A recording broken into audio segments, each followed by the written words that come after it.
तुम्ही पहिली एक्झाम देत नाही त्याच्या आधी, प्रिलियम पहिली देत आहे त्याच्या आधी एकदा मुख्य परीक्षेची सिलेबस कॉपी तुमची वाचून झालेली असली पाहिजे. हे फिक्स पाहिजे. बघा, एकदा मेन्स दिलेली पोरं प्रिलियमचा लोड घेतात का? नाही घेत. पण आपलं काय होतं, आपल्याला आल्या आल्या भाषण ऐकून आलेलं असतं आणि सांगितलेलं असतं की एका वर्षात प्रिलियम क्रॅक केली. पण कुणी सांगत नाही की मी ग्रॅज्युएशनच्या फर्स्ट इयरपासून पण अभ्यास करत होतो. अलग लक्षात, तर माझी ग्रॅज्युएशन नंतर लगेच पास झालो आहे. पण जर मी अभ्यासाला सुरुवात उशिरा केली तर मला, हे बघा, स्पर्धा परीक्षेला आलं आहे का नाही, तर आजपासून पहिला दिवस आहे अभ्यासाचा असं समजा. 2 वर्ष किमान लागतातच. ती तयारी ठेवा. लुसी पिक्चर बघितला, लुसी हॉलिवूडचा. आपण लुसी तर नाही आहे की बाबा एकदा वाचलं की झालं माझं, मला पुन्हा करावंच लागत नाही, असं नाही. आपण एक सामान्य लोक आहोत, अतिसामान्य. ठीक आहे, असामान्य असतो तर ग्रॅज्युएशन नंतर कुठेतरी प्लेस झालेला असतो. ठीक आहे, आपण काही अतिसामान्य आहोत. त्याच्यामुळे आपल्याला मेहनत हे एकच आपल्या सक्सेसचं रिझन असणार आहे, बाकी काहीच नाही.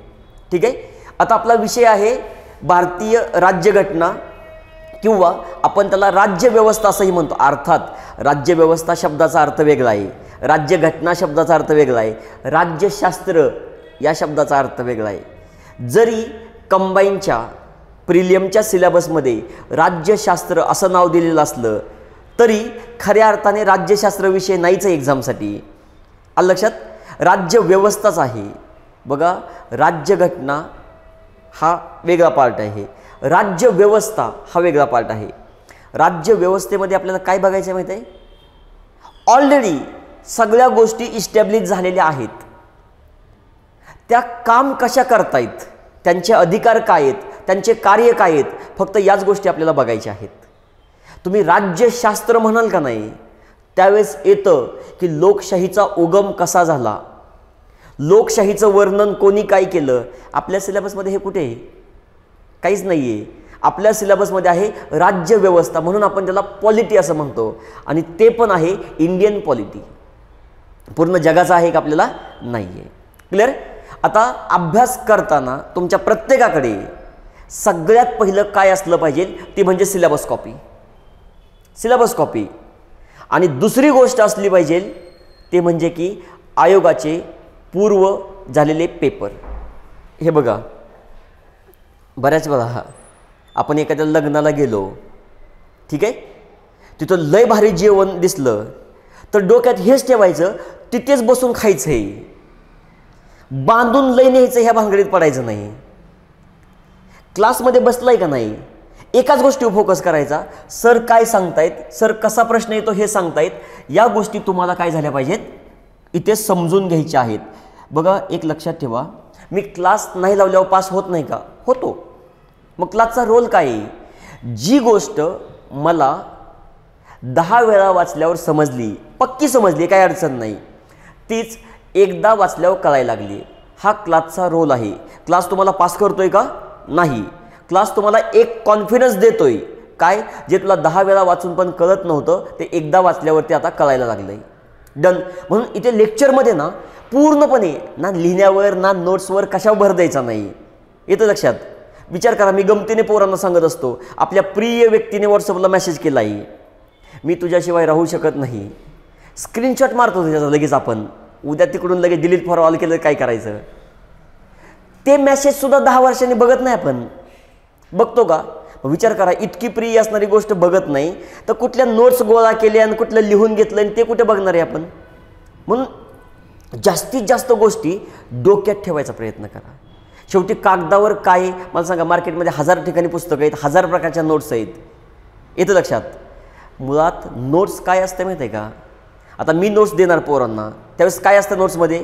मी बघणार की नोट्सच्या बाहेर काहीच नाही गेलं पाहिजे, मग पुस्तकच हाताने लिहायचं आणि द्यायचं. मग तुम्ही मुली तर काय करणार माहिती आहे का?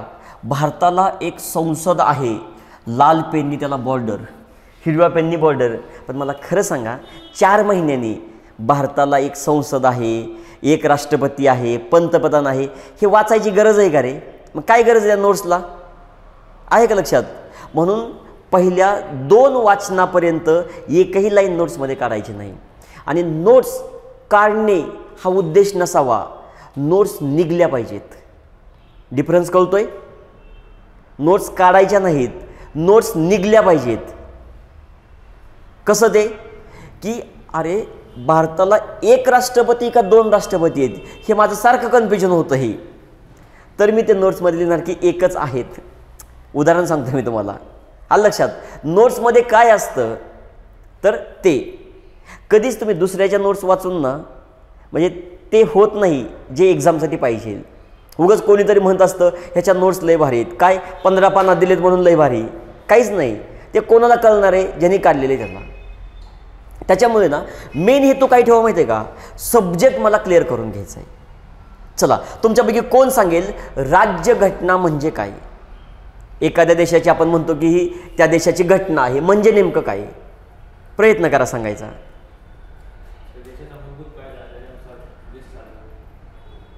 बोला विजयी. प्रयत्न करणं सांगायचा बाबा. कधी हे तर ऐकलं ना भारताला राज्यघटना आहे. नक्की ऐकलंय. यस प्रयत्न करा. पाठीमागे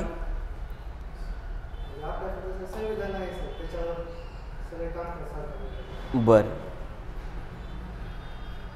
प्रयत्न करा. चुकलं तर हे बघा तुम्ही क्लासला आलाय याच्यासाठी आलाय की 0 आहे. पण बोलतो हो ना. बोलून एक व्यक्ती देशाचा कारभार बघतोय फक्त बोलून. ठीक आहे तुम्हाला तर अधिकारी व्हायचं आहे. आलं लक्षात.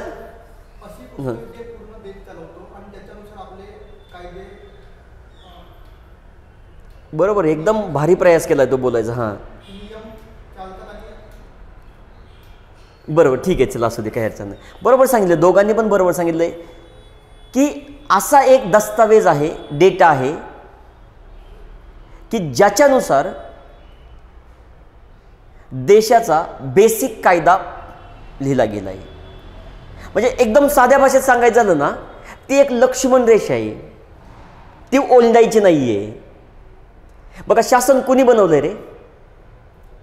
आपण स्वतःने म्हणजे स्वतःनी जनतेने बनवलंय. पण कधी कधी असं होतं की आपण मराठीमध्ये म्हण आहे बघा म्हणजे ज्या सापाला मी दूध पाजलं तोच मला चावला आहे. आलं लक्षात. मग सरकारला जन्म दूध कोण पाजतंय. सरकार बनायला जनता. त्याच सरकारने पुन्हा जाऊन आपल्याला गिळू नये. येतं का लक्षात. म्हणून त्याच्यावर काही बंधन असली पाहिजेत. येतं का लक्षात. म्हणजे रोबोट मूवी पाहिलाय चिट्टी पुन्हा आपल्याच कानाखाली मारायला लागलाय. त्याने असं करू नये म्हणून त्याच्यावर काही आपण बंधनं टाकतोय. त्याला एक लक्ष्मण रेषा दिली. तो वाघ बिंदास्त वाघ काही अडचण नाही. पण या लाईनमध्ये ते लिमिट म्हणजे काय आहे देशाची घटना. म्हणून आपण काय म्हणतो कॉन्स्टिट्यूशन म्हणजे देशाचा बेसिक कायदा. त्याला अनुसरून देश रोज चालतो ते कायदे बनतात. म्हणजे बघा आजचे रोजच्या वापरातले कायदे कोण बनवतं. संसद किंवा राज्य विधिमंडळ म्हणजे कायदेमंडळ म्हणूयात. पण ते कायदेमंडळ अमर्याद जो वाटेल तो कायदा करू शकतं का रे. नाही. उद्या तुम्ही घटनेतल्या या तत्वाचं उल्लंघन केलं या तत्वावर त्याला आपण इनव्हॅलिड ठरवू शकतो. मग जर हे सरकार अतिरेक करायला लागलं तर त्याच्यावर बंधन आणायचं काम कोण करतंय. म्हणजे राज्यघटना. घटनेने ती सोय करून ठेवली की नाही तुम्हाला असं आवाक्याच्या बाहेर जाता येणार नाही. म्हणून आपण काय म्हणतो राज्यघटना म्हणजे दुसरं तिसरं काही नसून देशाचा फंडामेंटल लॉ आहे. देशाचा मूलभूत कायदा आहे. आलं लक्षात. म्हणजे अशी व्याख्या करता आली पाहिजे. म्हणजे की अशी काही ह्याची लिखित अशी काही घटना व्याख्या आहे का नाही. प्रत्येकाने आपापल्या सोयीने व्याख्या केलेली आहे. आपल्याला समजलं अशी काय आहे की राज्यघटना म्हणजे देशाचा फंडामेंटल लॉ आहे. त्याला अनुसरून देश चालत असतो. आता बऱ्याच वेळा तुम्ही असं ऐकलं असेल की काही देशामध्ये लोकशाही आहे. ऐकलंय का. काही देशामध्ये लोकशाही आहे. आपल्याकडे आहे का. यस. वर्सेस काही देशामध्ये काय असू शकते मग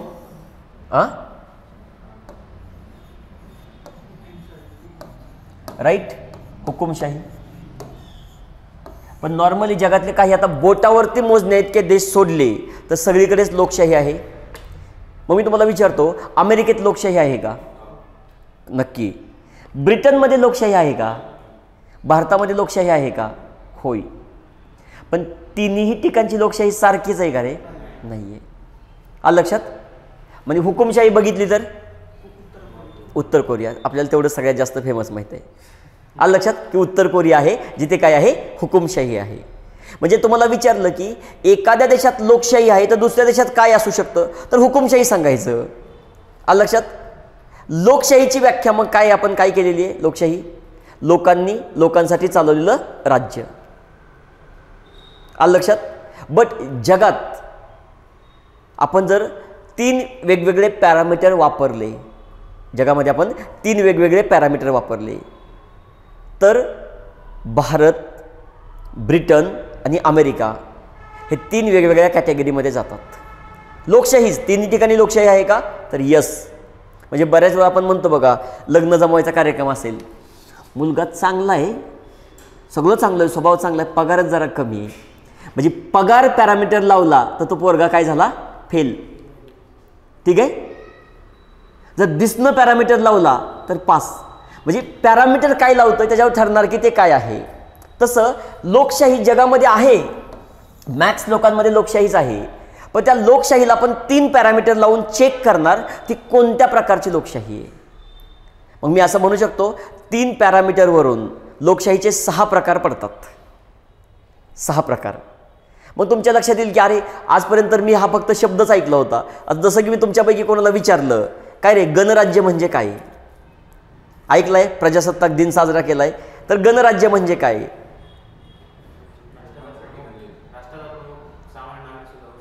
ओके डन. तर आता बघायचं आहे आपल्याला, बघा लोकशाही, तर या लोकशाहीमध्ये समजा शासनकर्ते डायरेक्ट जनताच आहे. ज्या देशामध्ये शासनकर्ते डायरेक्ट जनता आहे, म्हणजे देशासाठी कायदे कोण बनवतंय, जनता, निर्णय कोण घेतंय, जनता. मी पॅरामीटर लावला की देशाचे शासनकर्ते कोण आहेत. पॅरामीटर काय लावलाय, देशाचे शासनकर्ते कोण आहेत. मला कळालं की देशाचे शासनकर्ते जनता आहे, स्वतः जनता शासन करते, तर त्याला म्हणायचं प्रत्यक्ष लोकशाही. आलं लक्षात? डायरेक्ट लोकशाही, डायरेक्ट जनता शासन करते. मग जगामध्ये स्वित्झर्लंडमध्ये फक्त सध्या काय आहे, प्रत्यक्ष लोकशाही आहे. भारतामध्ये पण आहे असं म्हटलं मी एका ठिकाणी, तर कुठे आहे, एका ठिकाणी आहे भारतात शासन लेवलला. हां नाही तसं देश लेवलला किंवा राज्य लेवलला नाही आहे, एका संस्थेमध्ये आहे प्रत्यक्ष लोकशाही. विचार करा थोडासा. हां भारतामध्ये जी ग्रामसभा असते ना, ग्रामसभा, आता बघा विचार करा, गावामध्ये दारूचं दुकान टाकायचं आहे, परवानगी कुठून आणावी लागते, कलेक्टर ऑफिस. आणि तुम्हालाही माहिती आहे किती पापर बेलावं लागतात ती परवानगी मिळवायला. जर म्हणजे तुम्हाला दारूचं रेस्टॉरंट आणि बार टाकायचं असेल तर तुम्हाला किमान 1 CR मोजावं लागतात. 1 CR 1 करोड रुपये. ग्रामसभा बोलवली, गावच्या मतदार यादीमध्ये नाव असलेले लोक, आणि त्याच्यामध्ये जर ठराव पास केला गावात दारूबंदी, तर तो कलेक्टरचा आदेश रद्द होतो. विचार करा, म्हणजे तो निर्णय कोणी घेतला, स्वतः जनतेने घेतला. आलं लक्षात? म्हणून आपण म्हणतो ग्रामसभा हे प्रत्यक्ष लोकशाहीचं स्वरूप आहे. पण मला सांगा देश लेवलला एवढं सोपं होईल का रे? नाही. आलं लक्षात? आणि मग ज्या वेळेस शासन करते जनता नाही आहे, जनतेने निवडून दिलेले प्रतिनिधी आहेत, त्याला काय म्हणायचं, अप्रत्यक्ष लोकशाही. मग मी अप्रत्यक्ष लोकशाहीलाच प्रतिनिधिक लोकशाही म्हणू शकतो का? यस, कारण आपले रिप्रेझेंटेटिव्ह पुढे पाठवलेले आहेत, प्रतिनिधी पुढे पाठवलेले आहेत त्या लोकशाहीमध्ये. मग आयोग तुम्हाला म्हणू शकतो काय, ज्या लोकशाहीमध्ये जनतेने निवडून दिलेले प्रतिनिधी शासन करतात त्या लोकशाहीला प्रतिनिधिक लोकशाही किंवा अप्रत्यक्ष लोकशाही म्हणतात. बरोबर. आलं लक्षात तुमच्या? क्लिअर. मग जर आपण शासनकर्ते कोण आहेत हा पॅरामीटर वापरला तर इंडिया, UK आणि USA तिघं एकाच कॅटेगरीमध्ये येतात. तिन्हीकडे काय आहे, अप्रत्यक्ष लोकशाहीच. आलं लक्षात? म्हणजे आपण पॅरामीटर काय वापरतोय, एकच मिनिट थांबा.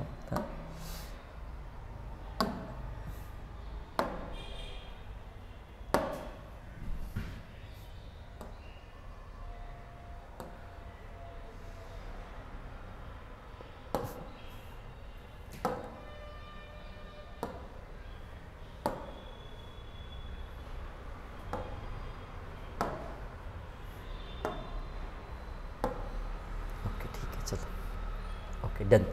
आता जर आपण बघितलं की पॅरामीटर कुठला वापरला आहे, शासन कोण करते, शासन कोण करते, उत्तर त्याला बघायचे. प्रत्यक्ष कोण करतंय, जनता. आणि इकडे कोण आहे, जनतेचे प्रतिनिधी, जनतेचे प्रतिनिधी. आलं लक्षात. आणि मग जर जनता प्रतिनिधित्व करत असेल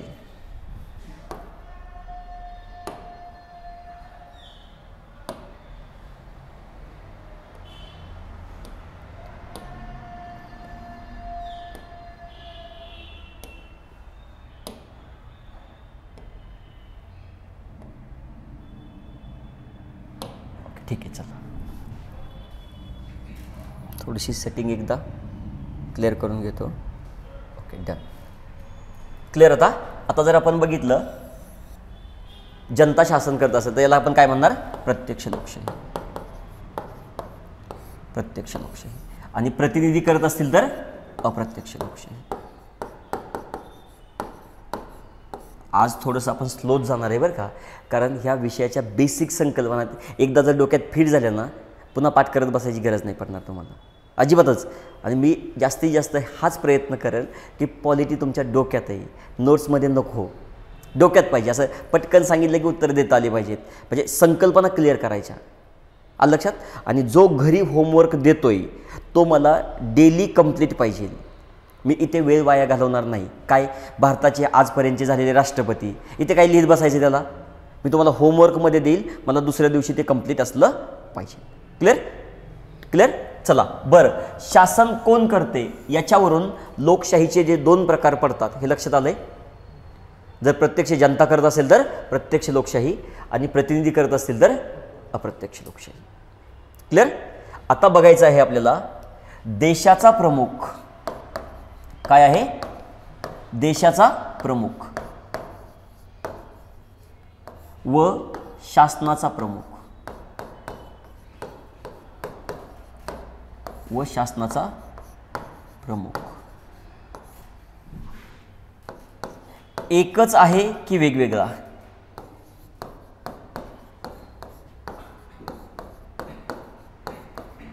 हा पॅरामीटर आहे बरं का. हा शासनाचा प्रमुख आणि देशाचा प्रमुख एकच आहे की वेगवेगळा आहे, हा पॅरामीटर लावला आहे. तर याच्यावरून लोकशाहीचे दोन प्रकार पडतात. जर देशाचा प्रमुख, महत्त्वाचा मुद्दा, आपल्यामध्ये देशाचा प्रमुख कोण आहे, राष्ट्रपती, आणि शासनाचा प्रमुख कोण आहे, पंतप्रधान. आलं लक्षात सर्वांच्या. नक्की. डन. आता ब्रिटनमध्ये जा, देशाचा प्रमुख राजा किंवा क्राऊन आणि शासनाचा प्रमुख पंतप्रधान. अमेरिकेत जा, देशाचा प्रमुख राष्ट्राध्यक्ष आणि शासनाचा प्रमुख पण तोच. आलं लक्षात. आणि मग ज्या देशामध्ये किंवा ज्या लोकशाहीमध्ये असं म्हणूयात, ज्या लोकशाहीमध्ये देशाचा प्रमुख आणि शासनाचा प्रमुख हा एकच आहे तिथे असते अध्यक्षीय पद्धती. काय आहे, अध्यक्ष शासन पद्धती. आणि जिथे वेगवेगळे असतात,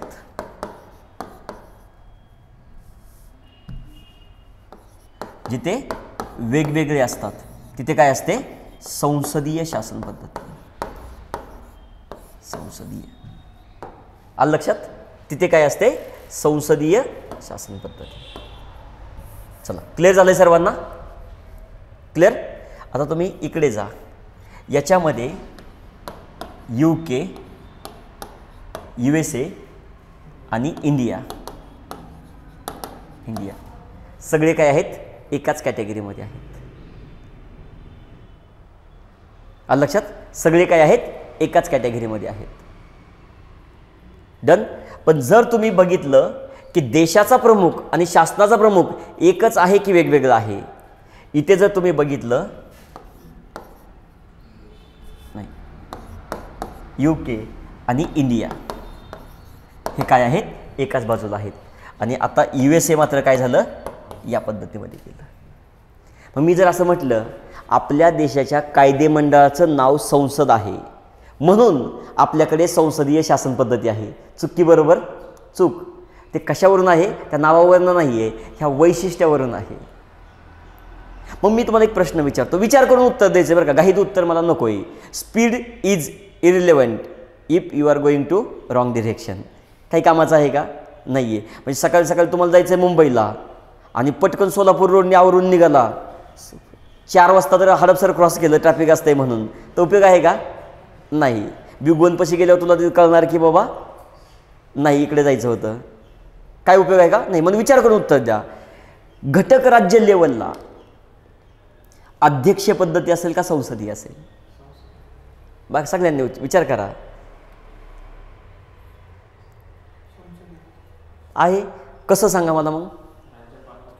यस, राज्यपाल राज्याचा प्रमुख, मुख्यमंत्री शासनाचा प्रमुख. सिंपल आहे. म्हणजे लय असं काहीतरी लॉजिक रॉकेट सायन्स थिंक करायचं असं पण काही नाही, सिंपल आहे. आणि सगळ्यात पहिलं बरं का, डोक्यातनं हे काढून टाकायचं, काय आयोगाने असं दिलंय म्हणजे चुकीचंच असेल, ही जी आहे का नाही. अशा नादात आमच्या काही मित्रांनी पेपरमध्ये एकदा प्रश्न आला होता जॉग्रफीमध्ये, पृथ्वी पश्चिमेकडून पूर्वेकडे फिरते, तर हा प्रश्न चुकवला आहे. एवढा इझी प्रश्न आयोग कसं काय विचारू शकतो? ठीक आहे. 2019-20 सीसॅटचा पेपर बघितला, जेव्हा सीसॅट कंपल्सरी होतं म्हणजे मार्क पकडायचे, इतका सोपा आला, हात तर कापायला लागला. का? हे असू शकत नाहीत का इझी उत्तर लिहिताना भीती वाटायची. बघा तुम्हाला जर मी 100 प्रश्न दिले आणि मी सगळ्याच पर्याय 3 नंबरचा पर्याय दिला, मी प्रश्नच असे सेट केले 4 पर्यंत म्हणाल 3, 5वा प्रश्न असा आहे की भारताचे सध्याचे पंतप्रधान नरेंद्र मोदी आहेत आणि पर्याय 3 दिसतोय, हात थरथर करेल. असं कसं काय असू शकतं? आलं लक्षात? तिथे स्वतःवर कॉन्फिडन्स असला पाहिजे. नाही, पर्याय कुठला पण असू दे, मला माहिती आहे पक्क हेच आहे. आलं लक्षात? त्यामुळे ओव्हर थिंक करायचं नाही. ओव्हर थिंक पॉलिटी असा विषय आहे ना, एका लिमिटपर्यंत थिंक करायचं आहे. अति विचार केला का नाही, पॉलिटीचा प्रश्न चुकला. अति विचार करायचा नाही. क्लिअर? चला, बरीचपर्यंत कळालेलं आहे. डन. बट मी तुम्हाला लगेच जी संसदीय शासन पद्धती आहे तिचं फक्त एक वैशिष्ट्य सांगितलं मी. कोणतं? देशाचा प्रमुख आणि शासनाचा प्रमुख वेगवेगळे. तिचे बरेच वैशिष्ट्य आहेत. जेव्हा मी एक एक वैशिष्ट्य सांगेल त्यावेळेस तुम्ही भारतात चेक पण करायचं तसं आहे का. ठीक आहे. चला बघा, संसदीय शासन पद्धती किंवा संसदीय लोकशाही पद्धती, काही म्हणा, संसदीय पद्धती. कारण आयोग प्रश्न विचारतो खालीलपैकी कोणती कोणती संसदीय शासन पद्धतीची वैशिष्ट्ये आहेत. आलं लक्षात? पहिलं, देशाचा प्रमुख आणि शासनाचा प्रमुख वेगवेगळे आहेत. आहे भारतात पण लगेच चेक करायचं आहे का? यस.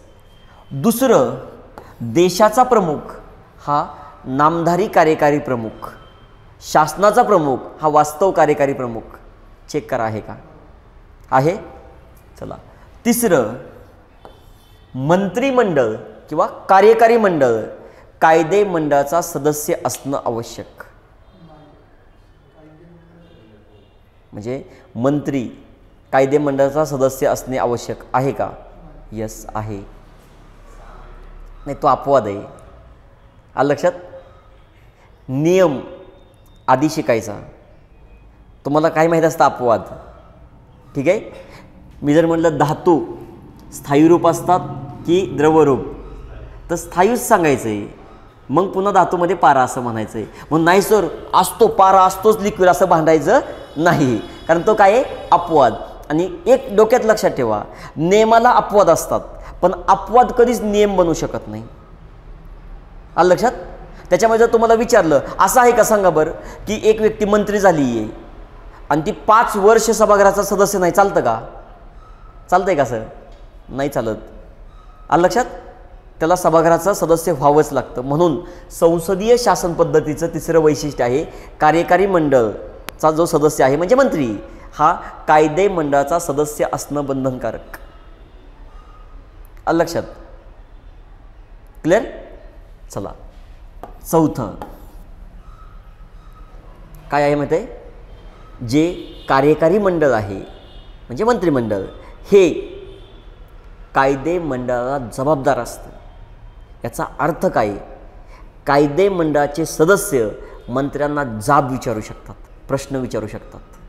विचारतात का? येस. याचं बेस्ट एक्झाम्पल प्रश्नोत्तराचा तास. आलं लक्षात? क्लिअर? 5वं, संसदीय शासन पद्धतीमध्ये कनिष्ठ सभागृहामध्ये ज्या पक्षाला बहुमत आहे तो पक्ष आपलं सरकार स्थापन करतो. चेक करा आहे का? कनिष्ठ म्हणजे लोकसभा. लोकसभेत ज्या पक्षाला बहुमत आहे तो पक्ष सरकार स्थापन करतो. आहे का? चेक करा. आहे. डन. 6वा, कनिष्ठ सभागृह जे आहे त्याचं ठराविक कालावधीनंतर विसर्जन होतं. चेक करा. आहे का? नक्की आहे? किती? 5 वर्षानंतर आपलं लोकसभेचं विसर्जन होतं. क्लिअर? ही आहेत संसदीय शासन पद्धतीची 6 वैशिष्ट्ये. चेक करा एकदा भारतात. ठीक आहे? एकाखाली एक लिहून घ्या. फक्त एकच काम करायचं आहे. लिहिताना या साईडला अध्यक्ष पद्धती असं पण लिहा, म्हणजे दोन्हीचं आपलं कंपॅरिझन पण होऊन जाईल. प्रश्न चुकणार नाही. चुकला तर मला जाब विचारा. ठीक आहे? ऑन रेकॉर्ड, इन कॅमेरा सांगतो. संजय राऊतांसारखं बोलतो मी. इन कॅमेरा सांगतो तुम्हाला. ठीक आहे? फक्त मी सांगतोय ना तेवढं पॉलिटिक्सचं करा. प्रश्न जर गेले तुमचे, इथे स्पॉटलाईटच्या इथे बाहेर येऊन बसा आणि मला जाब विचारा की ते सर कुठे बोलवा त्यात नाताच्या आता. ठीक आहे? एवढी खात्री मी तुमची घेतो. फक्त मी सांगतोय तो होमवर्क तेवढा व्यवस्थित कंप्लीट करायचा डेलीचा. डन. चला, पहिलं काय लिहिणार? इथे संसदीयमध्ये देशाचा प्रमुख आणि शासनाचा प्रमुख वेगवेगळे. देशाचा प्रमुख आणि शासनाचा प्रमुख. येस. आणि उद्यापासून नोटबुक आण बरं का. येस. म्हणजे कसं ते डेटा शिल्लक राहतोय ना, तर हे आता कुठे पडून जाणार खिशातनं. आणि शासनाचा प्रमुख वेगवेगळे असतात. याच्या पुढे फक्त एकच शब्द लिहा. एकच असतो. काय लय म्हणजे आपल्या नोट्स आपल्याला कळल्या तर बस, काही गरज नाही बाकीचं. बघा पहिला मुद्दा. येस. बरं, बाकीच्याने एकदा तुमचे फक्त एक विजयनेच नाव सांगितलं. तुझं नाव, फक्त नाव सांगा. सरनेम वगैरे काही सांगायची गरज नाही. हां? Jayesh, Pramod, Shyam, Krishna, okay, Abhinayan, okay, Ruchita, okay. ठीक आहे, काही अडचण नाही. डन. आता विचार करा, मी तुमची नावं विचारली, लगेच लक्षात राहतील का रे? मग तुम्हाला पहिल्या लेक्चरमध्ये कलम बरी माहीत पाहिजेत लगेच सगळी. सर एकदा वाचलं कलम लक्षात नाहीत, म्हणजे तुम्ही जिवंत माणसं असून नावं लक्षात राहत नाहीत. बरोबर आहे ना? मग कधी राहते? ज्या दिवशी माझं शेवटचं लेक्चर असेल. बरोबर आहे ना? म्हणजे रुचिताला घरी लाडाने काय म्हणतात हे मला माहीत असेल शेवटच्या लेक्चरच्या दिवशी. का? तर तुमची ओळख झाली, तुमच्याशी बोलणं झालं. मग मला सांगा, कलम एकाच दिवशी कशी पाठवतील रे? रोज थोडी थोडी करत, त्यांच्यासोबत रिव्हिजन करत सगळे कंप्लीट होणार. आलं लक्षात? कृष्णा, लक्षात येतं त्यांनी सगळं? नक्की. लय टेन्शन घेऊन बसलाय का? असं मॅसेजचा रिप्लाय नाही आला असं काही नाही ना? एकदम निवांत बिनधास्त बसा, काहीच अडचण नाही. बरं चला, पहिलं वैशिष्ट्य लिहिलं का रे? काय लिहिलं? देशाचा प्रमुख आणि शासनाचा प्रमुख वेगवेगळा असतो. इकडे काय म्हणणार? एकच असतो. मग बॅकअप द माइंड राहू द्या, एकच असतो ह्याचा अर्थ शासनाचा प्रमुख आणि देशाचा प्रमुख एकच असतो. ठीक आहे? दुसरा काय लिहिणार? देशाचा प्रमुख नामधारी कार्यकारी प्रमुख असतो. देशाचा प्रमुख हा नामधारी कार्यकारी प्रमुख असतो. ठीक आहे?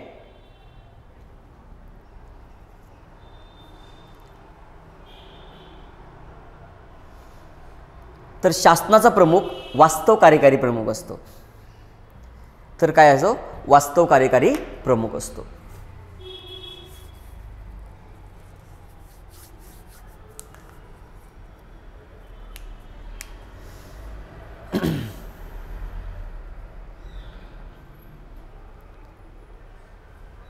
क्लिअर? चला, इकडे काय लिहिणार रे? तोच वास्तव असतो, कारण एकच आहे, त्यामुळे काही प्रश्नच नाही.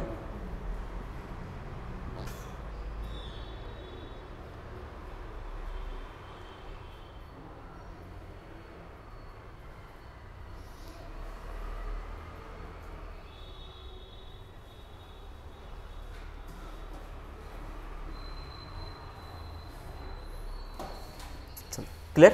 चला तिसरं काय लिहिणार, मंत्री ऑब्लिक कार्यकारी मंडळाचे सदस्य, फक्त मंत्री लिहा, एवढंच लिहा. मंत्री कायदे मंडळाचा सदस्य असणे आवश्यक. मंत्री कायदे मंडळाचा सदस्य असणे आवश्यक. मंत्री कायदे मंडळाचा सदस्य असणे आवश्यक. चला यस. चला जेवढे आपले ऑनलाईनचे विद्यार्थी आहेत तुम्ही पण रिप्लाय करा बरं का. यस. चला शीतल, सुमिता, सगळ्यांचे मॅसेज बघितलेत मी. ठीक आहे, एक एक सगळं एक्सप्लेन होईल. ठीक आहे. चला दुसरा मुद्दा झाला क्लिअर. तिसरा पण झाला. काय आहे, मंत्री कायदे मंडळाचा सदस्य असणे आवश्यक. इकडे लिहा आवश्यकता नाही. बघा ट्रम्पनी त्याची पोरगी काय केली होती, मंत्री केली होती. पुढचे 4 वर्ष कुठल्या सभागृहाचा सदस्य असण्याची बिसण्याची काही गरज नाही. म्हणजे काय कळालं, अध्यक्षीय पद्धतीमध्ये मंत्री कायदे मंडळाचा सदस्य असणे आवश्यक नाही. मात्र संसदीय शासन पद्धतीमध्ये आवश्यक आहे. तर यस, संसदीय शासन पद्धतीमध्ये काय आहे, आवश्यक आहे.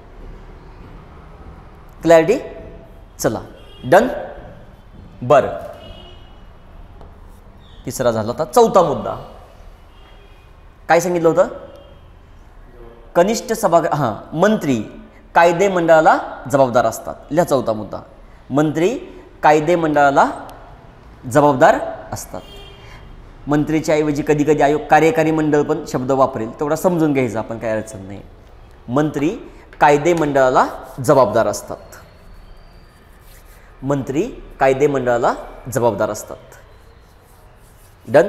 इकडे काय लिहिणार, जबाबदार नसतात. म्हणजे तिकडे मंत्र्यांना जाब विचारला जाऊ शकतो का, काही संबंधच नाही, तो सभागृहाचा मेंबरच नाही, त्याला जाब कुठे विचारायचा. आलं लक्षात. चला डन. इकडे पाचवा मुद्दा काय सांगितला रे, कनिष्ठ सभागृहामध्ये ज्याला बहुमत असतो तो पक्ष सरकार स्थापन करतो. कनिष्ठ गृहामध्ये ज्या पक्षाला बहुमत असते, कनिष्ठ गृहामध्ये ज्या पक्षाला बहुमत असते तो पक्ष सरकार स्थापन करत असतो. कनिष्ठ सभागृहामध्ये ज्या पक्षाला बहुमत असते तो पक्ष सरकार स्थापन करतो. अध्यक्ष पद्धतीमध्ये काय लिहिणार, कोण सांगू शकेल का. तिकडे काय लिहा माहिती आहे का, जो अध्यक्ष बनतो तो सत्ताचं सरकार स्थापन करतो. आलं लक्षात तुमच्या डिफरन्स. म्हणजे त्याला कुठल्या बहुमताची वगैरे गरज आहे का रे. तिकडे लिहा, जो अध्यक्ष बनतो तो स्वतःचं सरकार स्थापन करतो. चला शीतल, डाऊट क्लिअर झालाय का सगळा. शीतल डाऊट क्लिअर झालाय. चला ऑनलाईन क्लिअर. नाही नाही, तो कायदे मंडळ सदस्य बनू शकत नाही. नाहीच आहे, कंपल्सरी नाही आहे. ठीक आहे. चला याच्यासाठी ना एक अमेरिकन वेब सिरीज आहे हाऊस ऑफ कार्ड्स म्हणून, नेटफ्लिक्सवर बघा. आवश्यक म्हणजे नाही सर मी अभ्यास करतो, मी असलं काही बघत नाही, असं काही नाही. हां, बाकीच्या रील्स 3-3 तास बघत बसताय. म्हणजे खरंच भारी आहे ती एक वेब सिरीज, म्हणजे बघा कधी वेळ मिळाला तर. चला बरं, मी एकदा रिपीट पण करणार आहे. फक्त आता इथं पाचवा मुद्दा काय लिहा. इकडे काय लिहिलं आपण, कनिष्ठ सभागृहामध्ये जो पक्ष बहुमतात असतो तो सरकार स्थापन करतो. इकडे काय, जो अध्यक्ष बनतो तो स्वतःचं सरकार स्थापन करतो. कुठल्या बहुमताची गरज आहे का, नाही. आणि इकडे सहावा मुद्दा काय लिहिला, कनिष्ठ सभागृहाचं ठराविक कालावधीनंतर विसर्जन. तसं इकडे काय माहिती आहे का, दोन्ही सभागृह स्थायी असतात. अध्यक्ष पद्धतीमध्ये दोन्ही सभागृह स्थायी असतात. संसदीय शासन पद्धतीमध्ये असं लिहा, कनिष्ठ सभागृहाचे ठराविक कालावधीनंतर विसर्जन होते. हां, सहावा पॉईंट, कनिष्ठ सभागृहाचे ठराविक कालावधीनंतर विसर्जन होते. इकडे काय म्हणणार, दोन्ही सभागृह स्थायी असतात.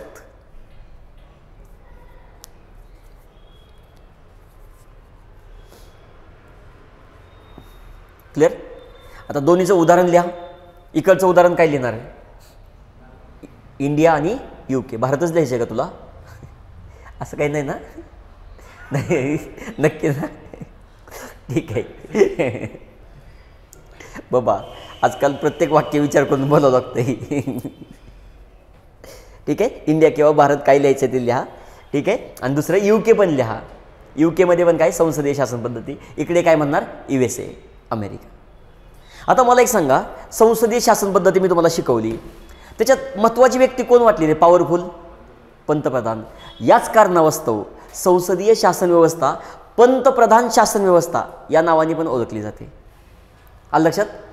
या शासन व्यवस्थेत कार्यकारी मंडळ कायदे मंडळाला जबाबदार असतं, म्हणून या शासन व्यवस्थेला जबाबदार शासन व्यवस्था या नावाने पण ओळखलं जातं. आलं लक्षात?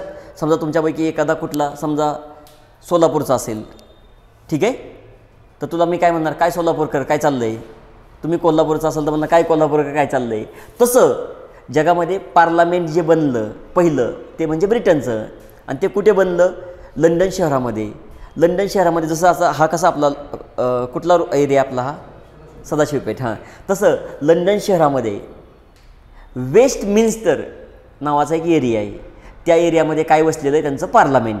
त्याच्यावरून ह्या शासन व्यवस्थेला वेस्टमिनिस्टर शासन व्यवस्था असंही म्हणतात. म्हणजे बघा ना, आपण काय म्हणतो वेस्टर्न कल्चर, ईस्टर्न कल्चर, म्हणजे ते कशावरून म्हणतात? त्या बाजूकडून आलंय ते म्हणून. तसं ही शासन व्यवस्था कुठे जन्माला आली? ब्रिटनमध्ये, लंडन शहरामध्ये. मग त्यांचं पार्लमेंट लंडन शहरामध्ये वेस्टमिन्स्टर एरियामध्ये आहे, म्हणून या शासन व्यवस्थेला वेस्टमिन्स्टर शासन व्यवस्था या नावाने सुद्धा ओळखलं जातं. आलं लक्षात? वेस्टमिन्स्टर शासन व्यवस्था. क्लॅरिटी? मग तुम्हाला आयोग प्रश्न विचारेल, संसदीय शासन व्यवस्था खालीलपैकी कोणत्या कोणत्या नावाने ओळखली जाते? तर तिथं खाली लिहा स्टार करून. संसदीय शासन व्यवस्था पुढील 3 वेगवेगळ्या नावांनी सुद्धा ओळखली जाते. संसदीय शासन व्यवस्था पुढील 3 वेगवेगळ्या नावांनी सुद्धा ओळखली जाते. चला, ऑनलाईनवाल्या सगळ्यांनी एकदा रिप्लाय करा रे. सर मला पॉलिटीची खूप भीती वाटते, लक्षातच राहत नाही, कितीही वाचलं तरीसुद्धा मी यूट्यूबवरचे लेक्चर पाहत असते आणि आत्ता तुम्हीच शिकवत असाल तर भीती दूर होत आहे. Thank you sir. शीतल, मी तर थँक्यू म्हटलं पाहिजे पहिल्याच लेक्चरमध्ये. एवढा मोठा निबंध लिहिला आहे हे. शीतल, तुझा निबंध चेक करायला देतो मी सुशील सरांना. माझ्या नावाने बोटं मोडेल ती. सरांचं एवढं कौतुक करून पण मला असं बोलतायत. ठीक आहे, तर गमतीचा भाग आहे, सोडून द्या. ठीक आहे, चला क्लिअर इथपर्यंत. आता काही शंका आहे का तुमची? विचारा. बघा, एक आहे पंतप्रधान शासन व्यवस्था, दुसरं जबाबदार शासन व्यवस्था, आणि तिसरं वेस्टमिन्स्टर. मिनिस्टर असं लिहू नका बरं का, मिन्स्टर.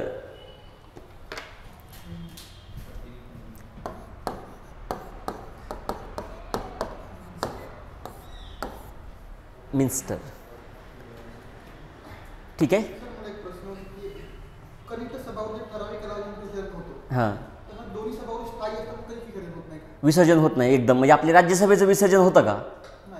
मग अमेरिकेत कसं आहे माहिती आहे का, दर 2 वर्षांनी निम्मे सदस्य रिप्लेस होतात. त्यांच्याकडे 4 वर्षाचं सायकल असतं असं. तर दर 2 वर्षांनी सदस्य रिप्लेस होतात. सगळेच नाही, आलं लक्षात? निम्मे निम्मे असं आहे त्यांच्याकडे. काही संबंधच नाही. तिकडे बहुमत सिद्ध करायचं नाही सरकारला. अध्यक्षीय पद्धतीमध्ये सरकारला बहुमत सिद्ध करावं लागतं का? नाही. सरकार पाडायचं असेल तर काय करायचं? राष्ट्रपतीला महाभियोग आणून दूर करायचं, तर सरकार पडतं अमेरिकेत. म्हणजे बहुमत नाहीच. म्हणजे अमेरिकेमध्ये सरकारच्या विरुद्ध अविश्वास ठराव आणायचा आहे, राष्ट्रपतीच्या विरुद्ध महाभियोग ठराव आणायचा, आणि तो पास झाला तर सरकार पडेल. नाही पडत नाहीच ना. मग राष्ट्राध्यक्षाला हटवू शकतात, सरकार पडत नाही. नाही, सुप्रीम कोर्ट नाही. हे मेंबर ठराव आणणार महाभियोगाचा प्रस्ताव सभागृहात, महाभियोगाचा. बघा, आता जसं आपल्याकडे सरकार पाडायचं आहे तर मंत्रिमंडळाच्या विरुद्ध अविश्वास प्रस्ताव मांडला जातो, तर त्यांच्याकडे मंत्रिमंडळाच्या विरुद्ध अविश्वास ठराव नाही आहे. जर सरकार पाडायचं असेल, डायरेक्ट राष्ट्रपतीला पदावरून हटवायचा, म्हणजे महाभियोगाचा प्रस्ताव आणायचा आणि त्यांना पदावरून हटवायचं. म्हणजे तेच राष्ट्राध्यक्षच ना. इंग्लिशमध्ये प्रेसिडेंट, दोघांसाठी प्रेसिडेंट हाच शब्द आहे. आपण मराठीमध्ये त्याला राष्ट्राध्यक्ष असं म्हणतो, आणि हे इंग्लिशमध्ये दोन्हीकडे प्रेसिडेंट हाच शब्द आहे ना. आपण अमेरिकेची काय म्हणतो? प्रेसिडेंटच. आलं लक्षात ना? हे ॲक्च्युअलीमध्ये हा लँग्वेज बॅरियर असतो बरं का. इंग्लिशमध्ये प्रेसिडेंटच आहे ना तो. हो, मग सांगतो मी तुम्हाला. लोकशाहीचे आपले ॲक्च्युअलमध्ये लोकशाहीचे प्रकारच चालू आहेत ना, म्हणून मी अजून तिथपर्यंत पोचलेलो नाही. ही लोकशाही टिकवायची असेल तर तिचे 4 आधारस्तंभ आहेत. एक कायदेमंडळ, एक कार्यकारी मंडळ, एक न्यायमंडळ आणि चौथा गौतमी पाटीलच्या मागे फिरणारा मीडिया. हा ठीक आहे का. तो लोकशाहीच्या मागे तर फिरतच नाही. हे तुम्ही बघताय कुणाच्या मागे फिरतोय. ठीक आहे, हे मी नाही बोलत, रिॲलिटी बोलते हे. ठीक आहे, कदाचित माझं वाक्य त्यांना आवडणार नाही, पण मी रिॲलिटी त्यांनी नाही म्हणावं, मी त्यांना व्हिडिओ दाखवतो. म्हणजे विचार करा ना, उपमुख्यमंत्र्याला प्रश्न विचारतात, गौतम पाटील बैलाच्या पुढे नसते काय करायचं. म्हणजे ह्या मीडियाचं काय केलं पाहिजे खरं सांगा. ठीक आहे, चला बरं. आपल्याला 2 पॅरामीटर वापरून झालेले आहेत. आलं लक्षात. 2 पॅरामीटर. एक, शासनकर्ते कोण आहेत बघितलं मला, त्याच्यावरून 2 लोकशाहीचे प्रकार कळाले, प्रत्यक्ष लोकशाही, अप्रत्यक्ष लोकशाही. डन. मग मला कळालं की अप्रत्यक्ष लोकशाहीलाच प्रातिनिधिक लोकशाहीसुद्धा आपण म्हणू शकतो. आणि दुसरा पॅरामीटर होता, देशाचा प्रमुख आणि शासनाचा प्रमुख एकच आहे की वेगवेगळा पॅरामीटर. याच्यावरून मला उत्तर मिळालं की जर वेगवेगळे असतील तर संसदीय शासन पद्धती, एकच असेल तर अध्यक्षीय शासन पद्धती.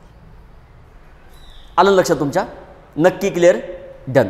आणि मग मी तेवढ्यावरच न थांबता अख्खी अध्यक्ष पद्धतीची सगळी वैशिष्ट्य, संसदीय शासन पद्धतीची सगळी वैशिष्ट्य हे सुद्धा आपण डिटेलमध्ये बघितलं आहे. म्हणजे उद्या प्रश्न नाही चुकला पाहिजे आपला. म्हणजे उद्या एक वाक्य दिलं आयोगाने, अध्यक्ष पद्धतीमध्ये मंत्रिमंडळ कायदेमंडळाला जबाबदार असते. चूक. अध्यक्ष पद्धतीमध्ये कुठे असते? संसदीय शासन पद्धतीमध्ये असते. हे इतक्या बारकाव्याने आपल्याला जायचं आहे. आलं लक्षात तुमच्या? चला आता तिसरा आणि शेवटचा पॅरामीटर लावायचा आहे.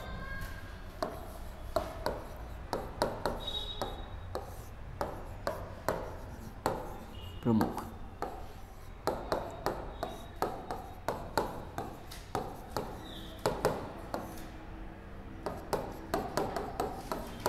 कसा निवडला जातो हा पॅरामीटर लावलाय आपण.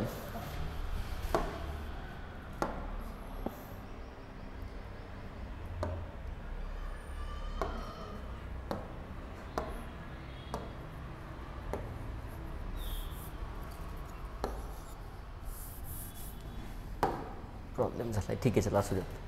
बरं, इथपर्यंत क्लिअर आहे. आता जर आपण बघितलं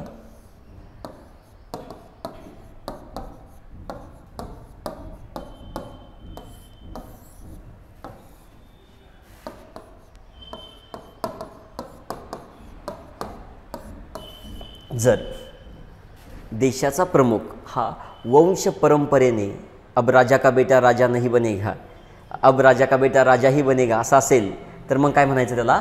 राजेशाही प्रकारची लोकशाही. त्याला इंग्लिशमध्ये मोनार्की असं म्हटलं जातं. मोनार्की, राजेशाही. राजेशाही. डन. आणि जर जनतेतून निवडलं जात असेल तर त्याला म्हणायचं आहे गणराज्य. म्हणजे मी म्हटलं भारत गणराज्य आहे कारण देशाचा प्रमुख आणि शासनाचा प्रमुख वेगवेगळे असतात. तर संबंध आहे का त्याचा? नाही आहे. डन. लक्षात आलं? जर देशाचा प्रमुख हा वंश परंपरेने निवडला जात नसेल तर गणराज्य म्हणायचं. आणि जर वंश परंपरेने निवडला जात असेल तर राजेशाही म्हणायचं. डन. लोकशाहीच आहे पण राजेशाही प्रकारची. क्लिअर? डन. मग तुम्ही बघा अजून एक पॅरामीटर असतो. जनतेतून निवडला जातोय पण तो ठराविक कालावधीसाठीच, 5 वर्ष, 10 वर्ष, 5 काय जे काय असेल ते वॉटेवर, पण ठराविक कालावधीसाठीच. मी जर तुम्हाला म्हटलं भारत गणराज्य आहे, एक देशाचा प्रमुख किंवा राष्ट्रपती किंवा देशाचा राज्यकर्ता हा जनतेतून निवडला जातो, बरोबर आहे. आणि दुसरं असं म्हटलं तो ठराविक कालावधीसाठीच निवडला जातो, तर यस. फक्त हे 2 वाक्य असतील तीच गणराज्याची कारणं आहेत.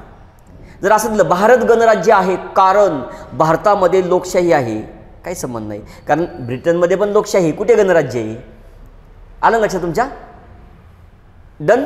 मग ह्याचं उदाहरण काय म्हणूयात आपण? UK. आणि याचं काय म्हणूयात आपण? USA आणि इंडिया. आलं लक्षात तुमच्या? क्लिअर सर्वांना? डन. म्हणजे तुम्हाला जसं विचारलं की भारताच्या राज्यघटनेमध्ये सरनाम्यात गणराज्य हा शब्द वापरलेला आहे, याचा अर्थ काय? तर त्याचे दोन अर्थ आहेत. एक, देशाचा प्रमुख वंश परंपरागत नाही, आणि दुसरा अर्थ आहे देशाचा प्रमुख हा ठराविक कालावधीसाठीच निवडला जातो आहे. आलं लक्षात? मग तुम्हाला जर असं म्हटलं काही लोकशाही देश गणराज्य आहेत, उदाहरण यस, आणि काही लोकशाही देश गणराज्य नाहीत, UK. आलं लक्षात तुमच्या? क्लिअर? मग आता हे तर डोक्यातनं गेलं असेल, लोकशाहीत राजासुद्धा प्रमुख असू शकतो. आलं लक्षात? क्लिअर? म्हणजे आता डोक्यातनं काढून टाका की राजा असला की लोकशाही नसते, असते, काही अडचण नाही. उदाहरण आहे आपल्याकडे. अर्थात त्यांचा राजा पण तेवढा चांगला आहे बरं का, म्हणजे की आपल्यासाठी वाईट असू द्या पण ते राजासारखं राहतात. ठीक आहे, आपल्याकडे राजा जर आला का नाही, तो पाणीपुरीला म्हणे फुकट पाणीपुरी दे, वडापाव वडापाव चालता चालता उचलून नेईल, आपला राजा असा होईल. म्हणजे विचार करा, आज 21व्या शतकात सुद्धा त्या राजाचं पद टिकू नये, याच्या अर्थ काहीतरी क्वालिटी असेल. असं नाही की ते आर्मी वापरतायत, काय वापरतायत, टिकून आहे, कारण ते तसं वागतात पण. आलं लक्षात तुमच्या? क्लॅरिटी? चला, इथपर्यंत कळलेलं आहे. हे तुम्हाला आज काही काही शब्दाचे अर्थ कळले असतील. संसदीय पद्धती म्हणजे काय, अध्यक्ष पद्धती म्हणजे काय, गणराज्य म्हणजे नेमकं काय, राजेशाही म्हणजे काय, प्रत्यक्ष लोकशाही काय, अप्रत्यक्ष लोकशाही काय, हे सगळं कळलं असेल बेसिक मुळासकट, काही अडचण नाही. आणि डोक्यात असं बिनवायचं, असं हे करायचं नाही. म्हणजे विचार, मला शोकांतिका वाटते की काय लोकसभेला पुढं जाऊन मतदान करून आला आहे आणि आल्यावर विचारतो सर लोकसभेचं मतदान कसं होतं. आलं लक्षात? थोडंसं प्रॅक्टिकली पण विचार करायचा. पॉलिटिक्सचा एक फायदा आहे, अख्खं पॉलिटिक्स जिवंत आहे, रोज सकाळी बरोबर करतं आहे. पॉलिटिक्स असंच आहे ना, म्हणजे रोज काही ना काही चालू आहे. म्हणजे इतकं, आणि फ्री माइंडेडने शिका. मी सांगतो सर आम्ही पॉलिटिक्सचा अभ्यास किती वेळ करायचा, अजिबात करू नका. फक्त एक लेक्चर करा माझं, घरी गेल्यावर आजचा झालेला टॉपिक वाचा आणि लगेच पुढच्या अर्ध्या तासात त्या टॉपिकवरचे प्रश्न सोडवा. सेपरेट पुस्तकसुद्धा काही वाचू नका, बस एवढंच करा. आलं लक्षात तुमच्या? या वेने जा, बाकीचा वेळ तुमच्या विषयाला वापरा. ठीक आहे? फक्त मी शिकवून गेलो हो आणि उद्या राहुल गांधी पंतप्रधान म्हणून शपथ घेतली, ठीक आहे, तर तुम्ही असं म्हणणं काही सर तुम्ही शिकवलं नव्हतं. ठीक आहे, असं होऊ शकतं, काही सांगता येत नाही. आता असं म्हणू नका सर असं नाही होऊ शकत, काही होऊ शकतं. हे म्हणजे आम्ही 14मध्ये 13मध्ये जेव्हा अभ्यास करायचो का नाही, तेव्हा असं होतं, विचार करणारे अजितदादा BJP सोबत गेला तर, म्हणजे हे असं आश्चर्यकारक होतं. आज ती रिॲलिटी झाली आहे, लक्षात ठेवा. म्हणजे काहीही होऊ शकतं राजकारणात. त्याच्यामुळे आपण लय मनावर घ्यायचं नाही. सर मला करमनच राव, आम्ही दादासाठी एवढं काम केलं, आग लागू दे सगळ्यांना एकाच वेळेस. थंडी पडली तर आपण तापणे फक्त, जोपर्यंत पास होत नाही तोपर्यंत. आलं लक्षात? उगाच लय टेन्शन घ्यायचं नाही. म्हणजे एकदा आमचे प्रिन्सिपल होते, त्यांनी लय भारी सांगितलं होतं. काय? एक पोरगा म्हणजे असं त्यांनी उदाहरण म्हणून सांगितलं होतं. मी कॉलेजच्या कॅम्पसमध्ये फिरत होतो आणि एक पोरगा असंच डोक्याला हात लावून बसला होता. मी म्हणलं, मला वाटलं की त्याला टेन्शन असेल पैशाचं, घरचं काय, तर तो टेन्शनमध्ये बसलाय. म्हणे आता शाहरुख खानचं कसं व्हायचं, बाळासाहेब ठाकरे म्हणतात की माय नेम इज खान चालू द्यायचा नाही. ठीक आहे, तर तुम्ही देशाची इकॉनॉमी, पाकिस्तानसोबत युद्ध होईल काय, चायनासोबत काय होईल, असला लोर अजिबात घेऊ नका. त्यासाठी आपली आर्मी सज्ज आहे, देश चालवणारे लोक सज्ज आहेत. आपण एकच काय, आपल्या घरच्यांचं धोरण कोलमडलं नाही पाहिजे आपल्यामुळे. आलं लक्षात? म्हणजे आपण मोदीने देश कसा चालवावा, अजितदादांनी कोणत्या पक्षात राहावं हेच आपल्याला कळतंय, पण आपली सिलेबस कॉपी काय आपल्याला कळना. आपल्याला काय कळलं पाहिजे, आपली सिलेबस कॉपी. त्यामुळं कंटिन्यू लक्षात ठेवा, एक वाक्य कायम लिहून ठेवा वाटलं तर. काय? डोक्यात लिहा, वहीत नको. काय की सिलेबस कॉपी आणि आयोगाच्या पूर्वीच्या प्रश्नपत्रिका याच्याशिवाय अभ्यासाला केलेली सुरुवात म्हणजे होका यंत्राशिवाय किनारा सोडलेलं जहाज. तुम्ही नुसतं वन फिरणार, कळणारच नाही आपल्याला कुठल्या दिशेला चाललोय. 6 वर्षांनी कळतं, घरचे बोलवायला लागले की आता आपली नाव माघारी आणा, लय दिवस झालं पाण्यात आहे कुजायची. मग तेव्हा कळतं की अरे आपलं काहीतरी दिशा चुकलेली आहे. लक्षात ठेवा, प्रायमरी स्टेजमध्ये जितकी योग्य डायरेक्शन मिळेल ना, बघा बरेच लोक, मी तुम्हाला खरं सांगतो, म्हणजे की पास झाल्यावर असं बोलतात की क्लास लावायची गरज नाही, पण त्या पोरांनी प्रिलियम निघल्यावर इंग्लिश मराठीचा क्लास केलेला असतो खरं सांगा नाही. इवन दो त्यांनी आल्या सगळ्या विषयाचे क्लाससुद्धा केलेले असतात. मला सांगा, इवन दो UPSCवाले दिल्लीत क्लास करत नाही का? करतात की यार, सगळे करतात. फक्त पुन्हा क्लास केला तर ही सांगायची लाज वाटते त्यांना. ही खरी गोष्टी आहे. आणि म्हणून आपले येडे गबाळे आपल्या गावाकडून आलेले पोरं जे आहेत का नाही, त्यांच्या बोलण्यावर विश्वास ठेवतात आणि क्लास लावत नाहीत. मी लिटरली सांगतो, स्पर्धा परीक्षात सगळ्यात किमती काय असेल? वेळ, पैसा नाही आहे. फक्त विचार करा, क्लासची फी समजा 2,000 रुपये आहे. विचार करा एका क्लासची, सगळे मिळून 20,000. नक्कीच क्लास तुमचं 1 वर्ष वाचवतो. मी म्हणतो लय नाही, 1 वर्ष तरी वाचवतो, की लवकर 10 वर्षात व्हायच्या ऐवजी 9 वर्षात व्हाल. ठीक आहे. 1 वर्ष, एका महिन्याचा पुण्यात राहायचा खर्च किती सांगा मला आज? आहे का ना 10,000. ती पण पोट मारून, साईनाथच्या फक्त बाहेरनं जाऊन, आत गेलं की वाढतोय. ती म्हणाल सरांना कसं काय माहिती, सास बी कमी बहुती. बरोबर आहे की नाही? त्याच्यामुळे मला सगळं माहिती ना पोरांचं काय. म्हणजे इथं का लेग पीस खातेत रोज. म्हणणार अभ्यास करताना फक्त वडापाववरती दिवस काढले, केवलवाने तोंड करून. पण नाही, काही रिॲलिटी नाही आहे. मग मला सांगा, एका वर्षाचा पुण्यात राहायचा खर्च 70-80 हजार आहे का नाही? कुठल्याच क्लासची 70-80 हजार फी नाही रे. तरी तुम्हाला मी क्लास लावावा ह्यासाठी म्हणत नाही बरं का, मी तुम्हाला लक्षात घ्या, म्हणजे हे नाही आहे. पण लिटरली योग्य वेळी योग्य डायरेक्शन जर मिळाली. अजून एक, मी जी काही स्ट्रॅटेजी सांगतोय ती फक्त पॉलिटीला अप्लाय करायची. उद्या तुम्ही जॉग्राफीचं करताय, तुम्हाला रोहित सर जे सांगतील ते फॉलो करा. कसं असतं माहिती आहे का, मी माझ्या विषयात 10 वर्ष घालवलीत, तेव्हा मला माहिती आहे आयोगाची काय लेवल आहे, कुठे जातो. आणि कधी पण लक्षात ठेवा, आयोग खरंच लायकी सोडून कधीच विचारत नाही. आयोग त्या पॅटर्नमध्येच विचारतो. म्हणजे तुम्ही टेस्ट सिरीज जर जॉईन केली का नाही, लायकी सोडून असती. म्हणजे टेस्ट सिरीज वाक्य बघा, भारत 15 ऑगस्ट 1947ला स्वतंत्र झाला असं पुस्तकात वाक्य आहे. टेस्ट सिरीज काढणारा काय करतो माहिती आहे का, भारत 15 ऑगस्ट 1947ला स्वतंत्र झाला नाही, ह्या वाक्याला काय अर्थ आहे का रे? पण आयोगाचं प्रत्येक वाक्य मिनिंगफुल असतं की नसतं?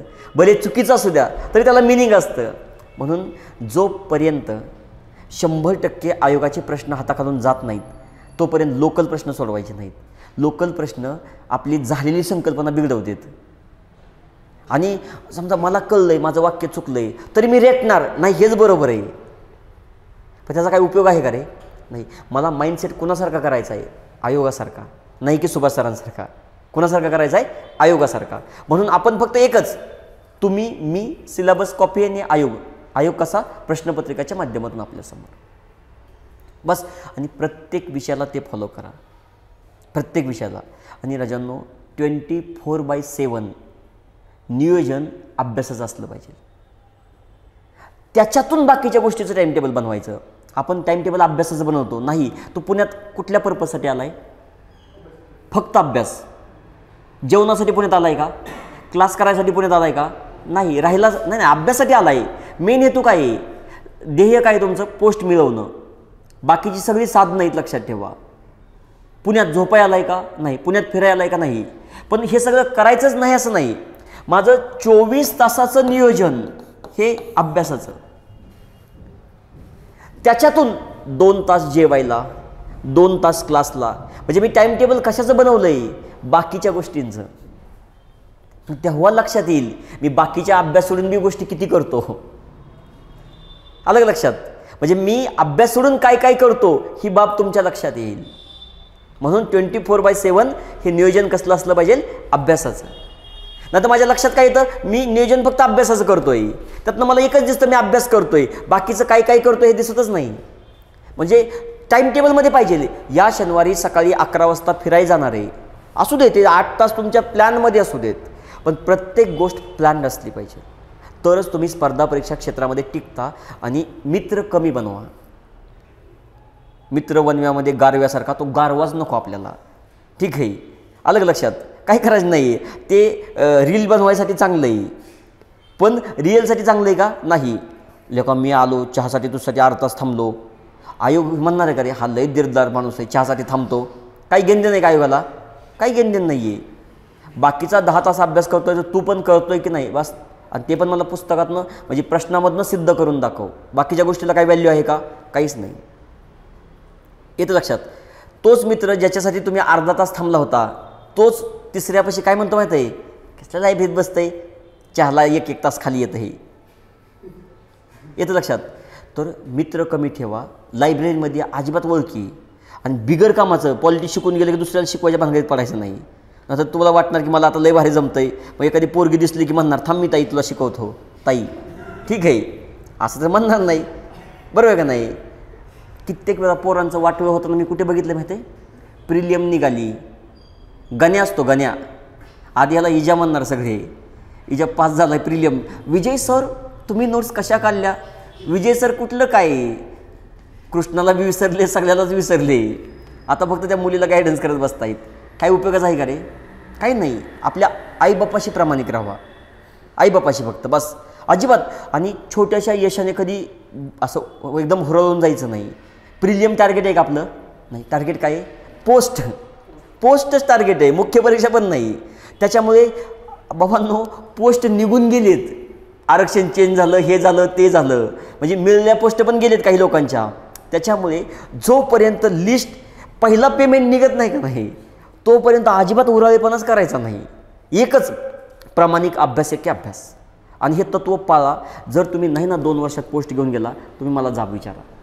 फक्त होतंय काय, ह्या गोष्टी सांगायला सोप्या वाटत आहेत, ऐकायला सोप्या आहेत, प्रॅक्टिकली पाळायचेत ना, तेव्हा कित्येक वेळा आपल्या काळजावर दगड ठेवावं लागणार आहे आपल्याला, की नाही मला ही गोष्ट टाळायची. ते टाळा तुम्ही. मी तुम्हाला का सांगतोय आज माहीत आहे, आपलं इंट्रोडक्शन लेक्चर आहे, आपण संकल्पनाच बघतोय, आपल्याकडे वेळ आहे, आणि पहिल्यांदाच योग्य दिशेने गेला पाहिजे माणूस, तर तुम्ही यशापर्यंत पोचता. कधी पण बघा, जे आजचे रिझल्ट आहेत, 2001चा पोरगा MPSCचा टॉपर आहे, येते का लक्षात तुमच्या, म्हणजे नवखी पोरं, नवख्या उमेदीची 2000 पुढची पोरं आता रेसमध्ये आहेत आपल्या, आलं लक्षात. त्याच्यामुळे आपल्याला ही नव्या उमेदीची पोरं आहेत सगळी, त्यामुळे त्याच वेळेने आपल्याला तयार राहिलं पाहिजे. क्लॅरिटी, चला डन. बरं, इथपर्यंत सगळं कळालेलं आहे. हे 6 प्रकार कळाले. आता त्याच्यानंतर अजून तुम्ही काही शब्द ऐकले असतील बघा, असे न्यायिक पुनर्विलोकन शब्द ऐकला आहे का, ज्युडिशियल रिव्ह्यू, कुणी कुणी ऐकला आहे ज्युडिशियल रिव्ह्यू शब्द, पिक्चरमध्ये, ठीक आहे ऐकू शकतो ना, काय कुठे बी ऐकू शकतो, काही अडचण नाही. बोला, कोण सांगू शकेल, व्याख्या करायचा प्रयत्न करा एक.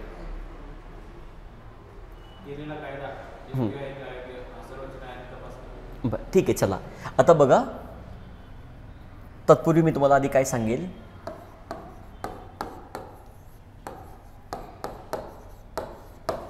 लोकशाहीचे आधारस्तंभ.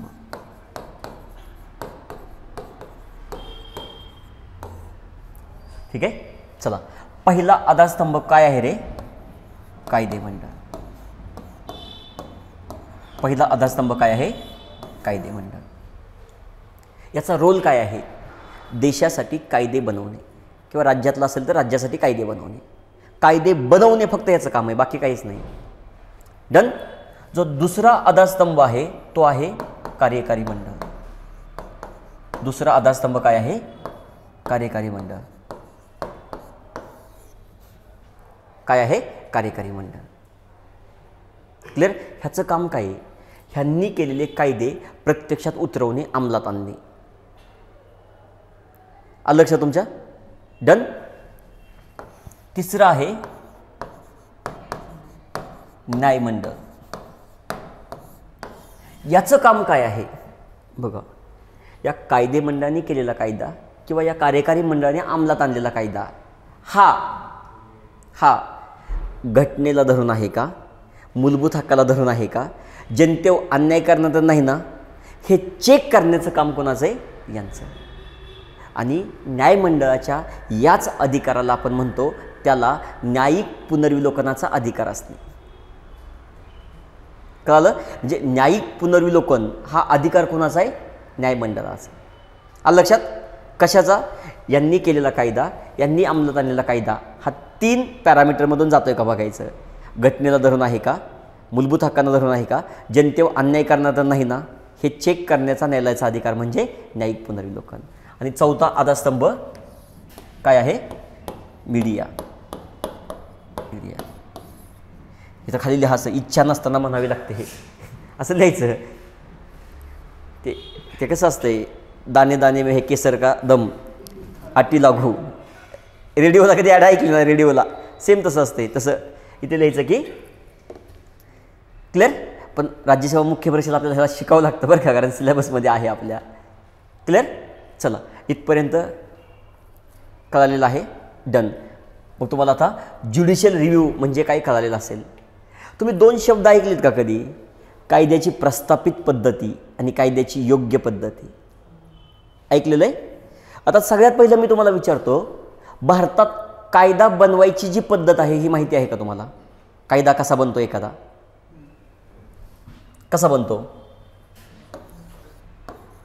लोकसभेत बिल मांडलं, पास केलं, ते राज्यसभेत आलं, राज्यसभेने पास केलं, राष्ट्रपतींनी त्याच्यावर सही केली. डन.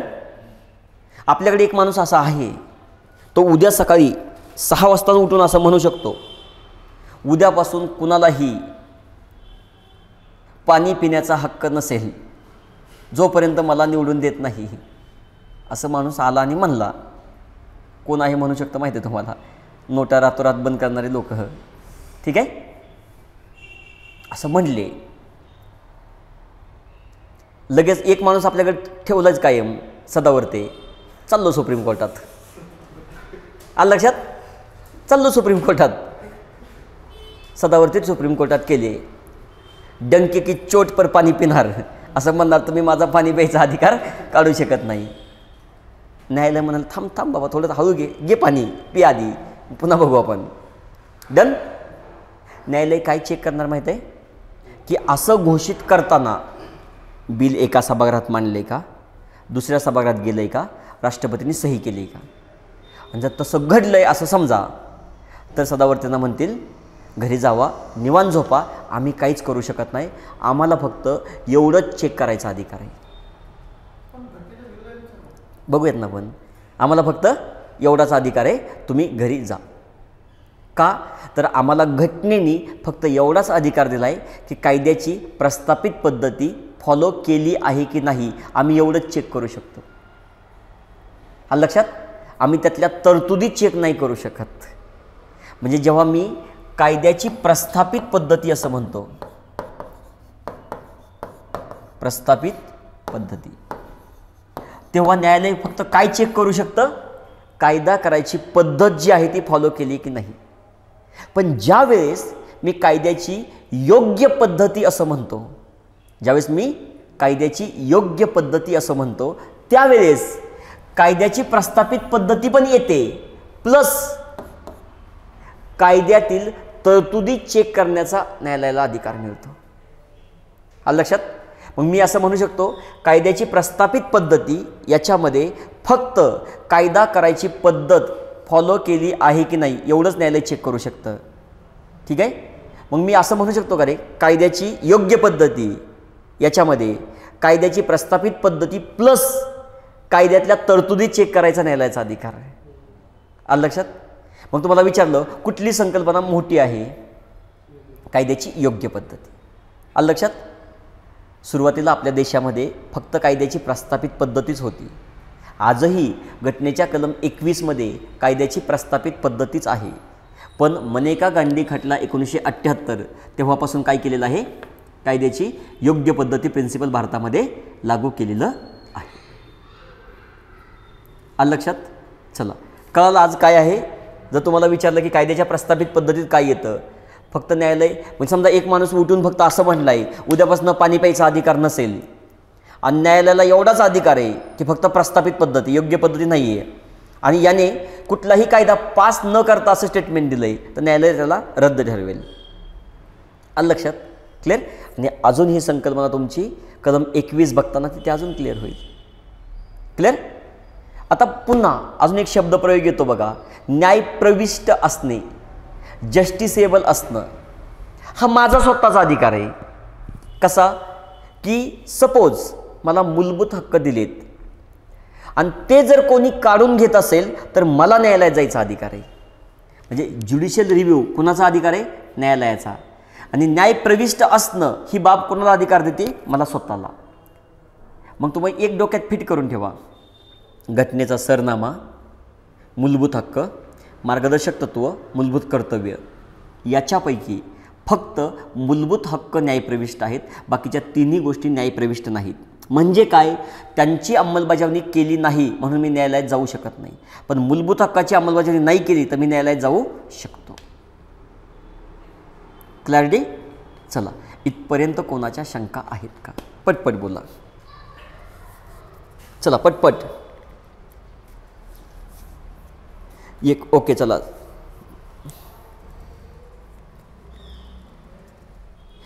नाही, अमेरिकेच्या प्रेसिडेंटला टर्म आहे का? 4 वर्षाची टर्म आहे, माहिती आहे ना तुम्हाला? ऑनलाईनच्या पोरांचा प्रश्न आहे की त्यांना टर्म नाही का, तर 4 वर्षांची आहे.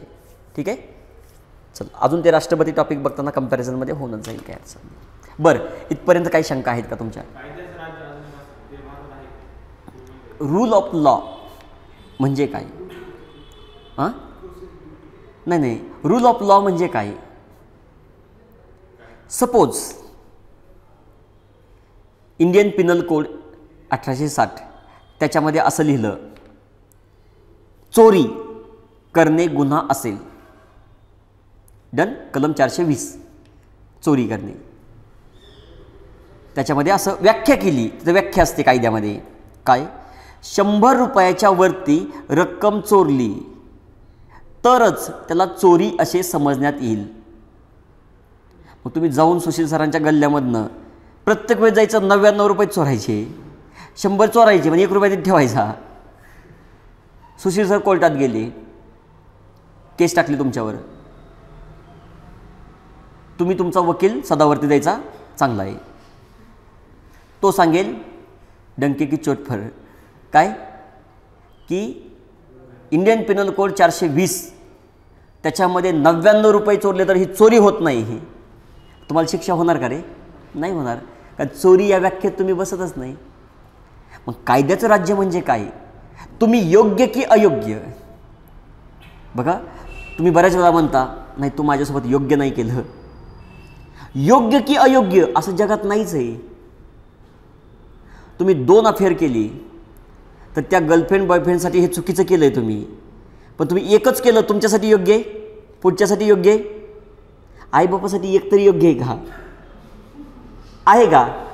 म्हणजे बघा, तीच गोष्ट एकासाठी चुकी ठरली, एकासाठी बरोबर ठरली, फक्त कुणासाठी हे मॅटर करतं आहे. मग तसं जगात योग्य आणि अयोग्य असं काही नाहीच आहे. ते कोण ठरवेल? कायदा ठरवेल. याचा अर्थ काय? कायद्यामध्ये तरतूद असल्याशिवाय कोणालाही शिक्षा होणार नाही.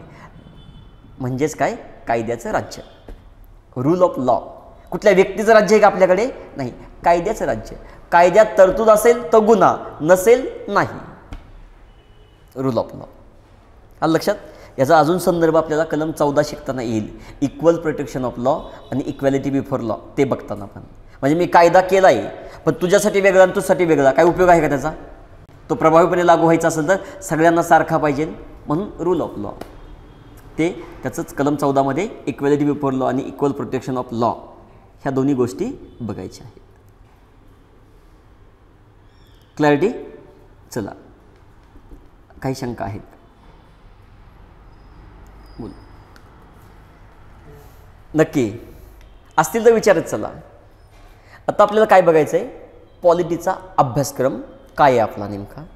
तर आपण काही मी 7, 8, 10 पार्टमध्ये त्याला डिवाईड करतो. ते सगळे वेगवेगळे पार्ट तुम्ही वाटलं तर लिहून घ्या, मी सांगेल. बघा, सगळ्यात पहिलं जे आहे तर आपल्या सिलेबसमध्ये पहिला पार्ट काय करायचं माहिती? त्याच्यामध्ये एक साधारणपणे 3-4 मुद्दे येतात. एक, सगळ्या संकल्पना. काय आहे?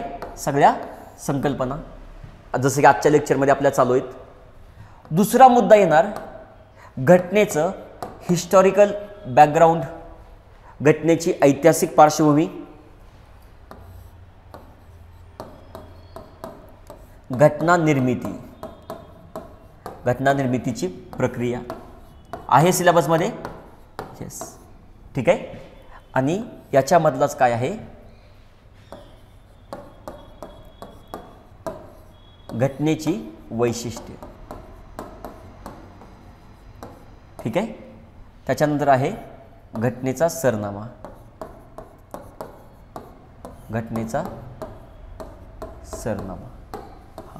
बघा मी काय सांगतोय, हे 4 टॉपिक एकत्रित करायचे, अभ्यासायचे. 4 टॉपिक काय करायचे, एकत्रित अभ्यासायचे. आणि मग त्याच्यानंतरच याच्यावरचे 4 येवचे मिळून एकदमच प्रश्न सॉल्व्ह करायचे. कारण कधी कधी काय होतं, एक वाक्य ह्याच्यातलं असतं, एक वाक्य ह्याच्यातलं असतं, एक ह्याच्यातलं असतं. मग एकच टॉपिक करून तो प्रश्न सुटणार आहे का, नाही. म्हणजे आपल्याला पहिल्या टप्प्यात हे संपवायचं आहे सगळं. आणि हा टोटल फॅक्च्युअल टॉपिक आहे, सगळं फॅक्च्युअल आहे, सगळे फॅक्टच आहेत ह्याच्यात. म्हणजे काही तारखा येतील, कायद्यातल्या तरतूद येतील, सगळा फॅक्च्युअल पार्ट आहे. आलं लक्षात. हा एक पार्ट आपल्याला करून घ्यायचा आहे. पण चेक करा बरं, राज्यसेवेला पण सगळं आहे, कंबाईनला पण सगळं आहे, इवन दो UPSCला सुद्धा ॲज इट इज आहे. हा पूर्वला ॲज इट इज आहे. आलं लक्षात. चला पहिला टप्पा काय करायचा आहे कळालं आपल्याला. यस. आता दुसरा टप्पा, याच्यामध्ये आपण 2 गोष्टी करणार, म्हणजे ॲक्च्युअलमध्ये 3 करणार आहे. एक, घटनेचा भाग पहिला, ठीक आहे. मग याच्यामध्ये काय येणार, संघराज्य आणि त्याचं राज्यक्षेत्र. पण त्याचसोबत मला राज्यांची निर्मिती जी आहे, भविष्यात झालेल्या राज्यांची निर्मिती, ती करावं लागते. आयोगाचा फेवरेट प्रश्न आहे प्रिलियमला, क्रम लावा. आलं लक्षात. चला, आणि नेक्स्ट मला जे इथे करायचं आहे ते काय करायचं आहे, नागरिकत्व. काय करायचं आहे, नागरिकत्व. बघा तुम्ही म्हणाल की सर हे टप्पे तुम्ही असे का केलेत, तर हा पार्ट समजा मी हा पार्ट आधी सॉरी कुठे गेला, हां, समजा मी हा पार्ट आधी शिकवला तरी चालतो. आलं लक्षात. आणि हा पार्ट नंतर शिकवला तरी चालतो. म्हणजे ह्याचा संदर्भ येत नाही काहीच, म्हणून स्वतंत्रपणे अभ्यास होऊ शकतो. असे पार्ट एकत्र केलेत. म्हणजे बरेच जण समजा पोरं उद्या काही लेक्चरला आले, सर तुमचे 4-5 इथपर्यंत संपलंय, मी नव्हतो, नसू दे, तुझं हे पहिलं लेक्चर असू दे, तरी तुला हा पार्ट समजायला कुठेच अडचण येणार नाही. आलं लक्षात. म्हणून असे वेगळे घटक केलेत, स्वतंत्रपणे अभ्यासू शकतो आपण. आलं लक्षात. चला आता काय बघायचं आपल्याला, तिसरा. याच्यामध्ये करणार आपण फंडामेंटल राईट्स, मूलभूत हक्क. दुसरं करणार DPSP, मार्गदर्शक तत्व. तिसरं करणार फंडामेंटल ड्युटीज. हे एकत्र करायचं. आलं लक्षात. मग तुम्ही बघा याच्यामध्ये तुमचं काय कव्हर होऊन जातं रे. घटनेचा भाग 3, याच्यामध्ये भाग 4, याच्यामध्ये भाग 4A कंप्लीट होऊन जात आहेत. आणि इथपर्यंत म्हणजे तुमचे 51 पर्यंतचे आर्टिकल संपून जात आहेत. फंडामेंटल ड्युटीज, मूलभूत कर्तव्य. ठीक आहे. चला, DPSP म्हणजे directive principles of state policy, म्हणजे राज्य धोरणाचे मार्गदर्शक तत्व. पण फक्त मार्गदर्शक तत्व लक्षात ठेवू शकतो आपण, काही अडचण नाही. आणि FR म्हणजे फंडामेंटल राईट्स.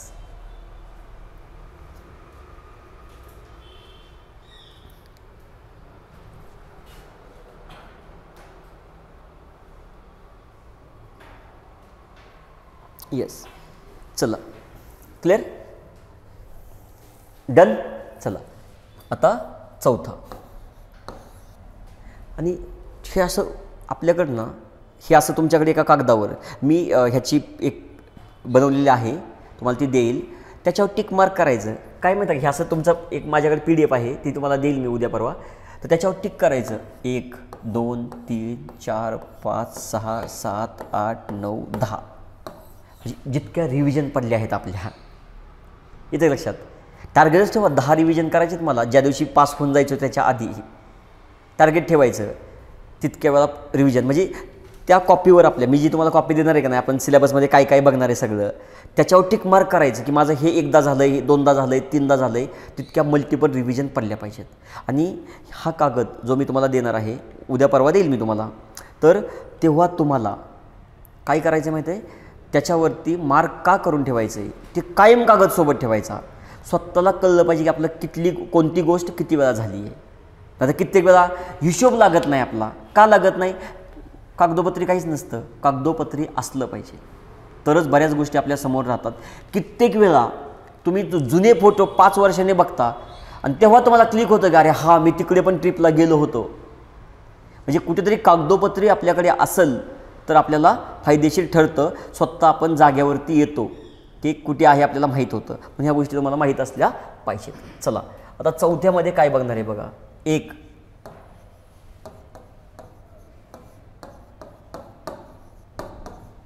केंद्र सरकार, ठीक आहे. 2 राज्य सरकार, ठीक आहे. 3 केंद्रशासित प्रदेश,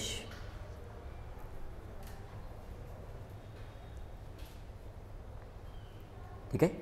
केंद्र शासन, राज्य शासन आणि केंद्रशासित प्रदेश हे बघून घेणार आपण. क्लिअर. बघा भाग 5 मध्येच हे येतं.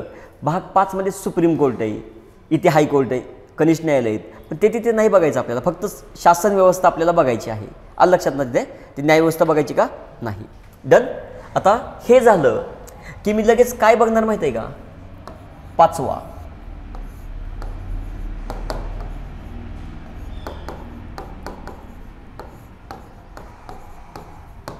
मी बघणार इथे केंद्र राज्य संबंध. काय बघणार. केंद्र राज्य संबंध. मी बघणार इथे आंतरराज्य संबंध. आंतरराज्य संबंध. आलं लक्षात. ठीक आहे. केंद्र राज्य संबंध पण बघणार, आंतरराज्य संबंध पण बघणार. ठीक आहे. संबंधित आयोग म्हणजे कुठले रे. सरकारी कमिशन, राजमन्नार कमिशन, पुंची आयोग असेल, हे सगळं इथे बघावं लागतं आपल्याला. ठीक आहे. हे पण बघणार. आणि इथेच मी बघणार आणीबाणी. इथेच मी काय बघणार आहे. आणीबाणी. हा एक म्हणजे हा पार्ट आणि हा पार्ट आपल्या सिलेबसचा आत्मा आहे. आपल्या सिलेबसचा आत्मा मेन. ह्याच्यावर प्रश्न खूप सारे विचारले जातात. इथं तुमचे संसद, राज्य विधिमंडळ, केंद्रशासित प्रदेश सगळंच होणार आहे. आलं लक्षात. चला आता एकदा का हे झालं, आपण 6वा जो ग्रुप बघणार आहे तो म्हणजे की न्यायव्यवस्था. काय बघणार आहोत. न्यायव्यवस्था. मग याच्यामध्ये सुप्रीम कोर्ट, हायकोर्ट आणि लोअर कोर्ट्स किंवा सबऑर्डिनेट कोर्ट्स हे असं आपण त्याच्यामध्ये बघणार आहोत. आलं लक्षात सर्वांच्या. नक्की. क्लिअर. इथपर्यंत ह्या टप्प्याने असं जायचं एक एक संपवत. नंतर तुम्ही भाग 5 बघतानाच म्हणणार सर न्यायव्यवस्था राहिली ही. नाही थांब, नाही होणार हे पुढे. ठीक आहे. चला आता एकदा का हे झालं त्याच्यानंतर आपण सेपरेट काय बघणार. सगळे घटनात्मक आयोग. काय बघणार. घटनात्मक आयोग. ठीक आहे. आणि गैरघटनात्मक किंवा आपण ज्याला बिगर घटनात्मक आयोग असं पण म्हणतो. यस. आणि तिसरं म्हणजे काय असतं. इतर आयोग. इतर म्हणजे कुठले. एक्स्ट्रा कॉन्स्टिट्युशनल म्हणजे नीती आयोग वगैरे जे आहे. ठीक आहे. किंवा आपण मी याला ना ऐका याला नाव काय देतो माहिती आहे का. तुम्ही लिहिलं नसेल तर याला वैधानिक आयोग असं देतो. याला वैधानिक आयोग असं नाव देतो, ते बरं पडेल. ठीक आहे.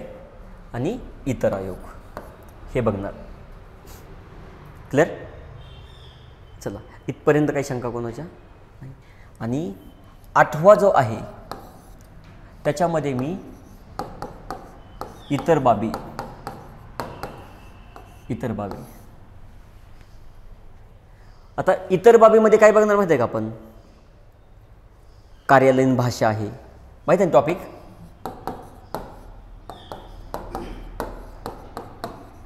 कार्यालयीन भाषा हा एक मुद्दा बघणार. नंतर बघणार ज्या काही वर्गासाठीच्या विशेष तरतुदी आहे. ठीक आहे. विशेष तरतुदी बघा याच्यामध्ये येतं कलम 343 ते 351 आणि याच्यात येतं कलम 330 ते 342A या पण तरतुदी आपल्याला बघायच्या आहेत. ठीक आहे, चला इतर बाबी बघणार आहोत आपण.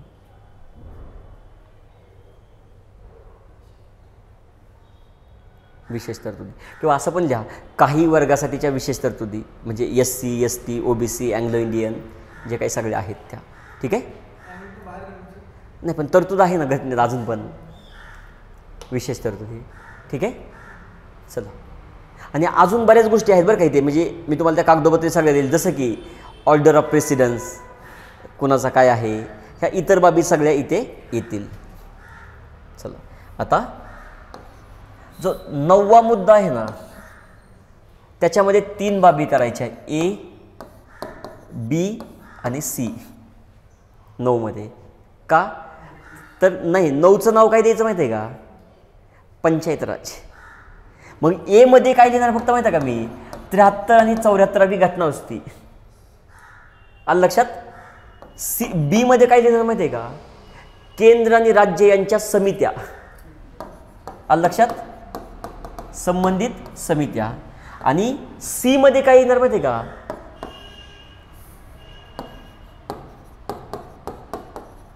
महाराष्ट्र पंचायत राज. महाराष्ट्रातलं पंचायत राज. आलं लक्षात. आणि महाराष्ट्रातल्या पंचायत राजमध्ये मग ABC स्मॉल. आलं लक्षात. याच्यामध्ये काय येणार, आपल्या ग्रामीण स्थानिक स्वराज्य संस्था, शहरी स्थानिक स्वराज्य संस्था आणि याच्यात खाली मग फक्त कटक मंडळ सेपरेट. ॲक्च्युलीमध्ये कटक मंडळाला शहरी स्थानिक स्वराज्य संस्थामध्येच गणतात बरं का, पण तरी पण आपल्याला सेपरेट शिकायचं आहे म्हणून आपण तिथे टाकलेलं आहे. बस असा आपला सिलेबस आहे. डन झाला, उद्यापासून क्लास बंद. क्लिअर झालं तुम्हाला. बस एवढंच करायचं आहे, त्या त्या टप्प्यात मी सगळं करून घेईल, काहीच तुमचं ह्यातलं राहणार नाही. डन. चला काही शंका तुम्हाला असतील तर विचारा, काही अडचण नाही. यूट्यूबवरती बघितलं होतं. तू पण म्हणशील आता उद्यापासून मुलांना, म्हणजे तुला पण संधी देतो म्हणायची. अनअकॅडमीला होतो.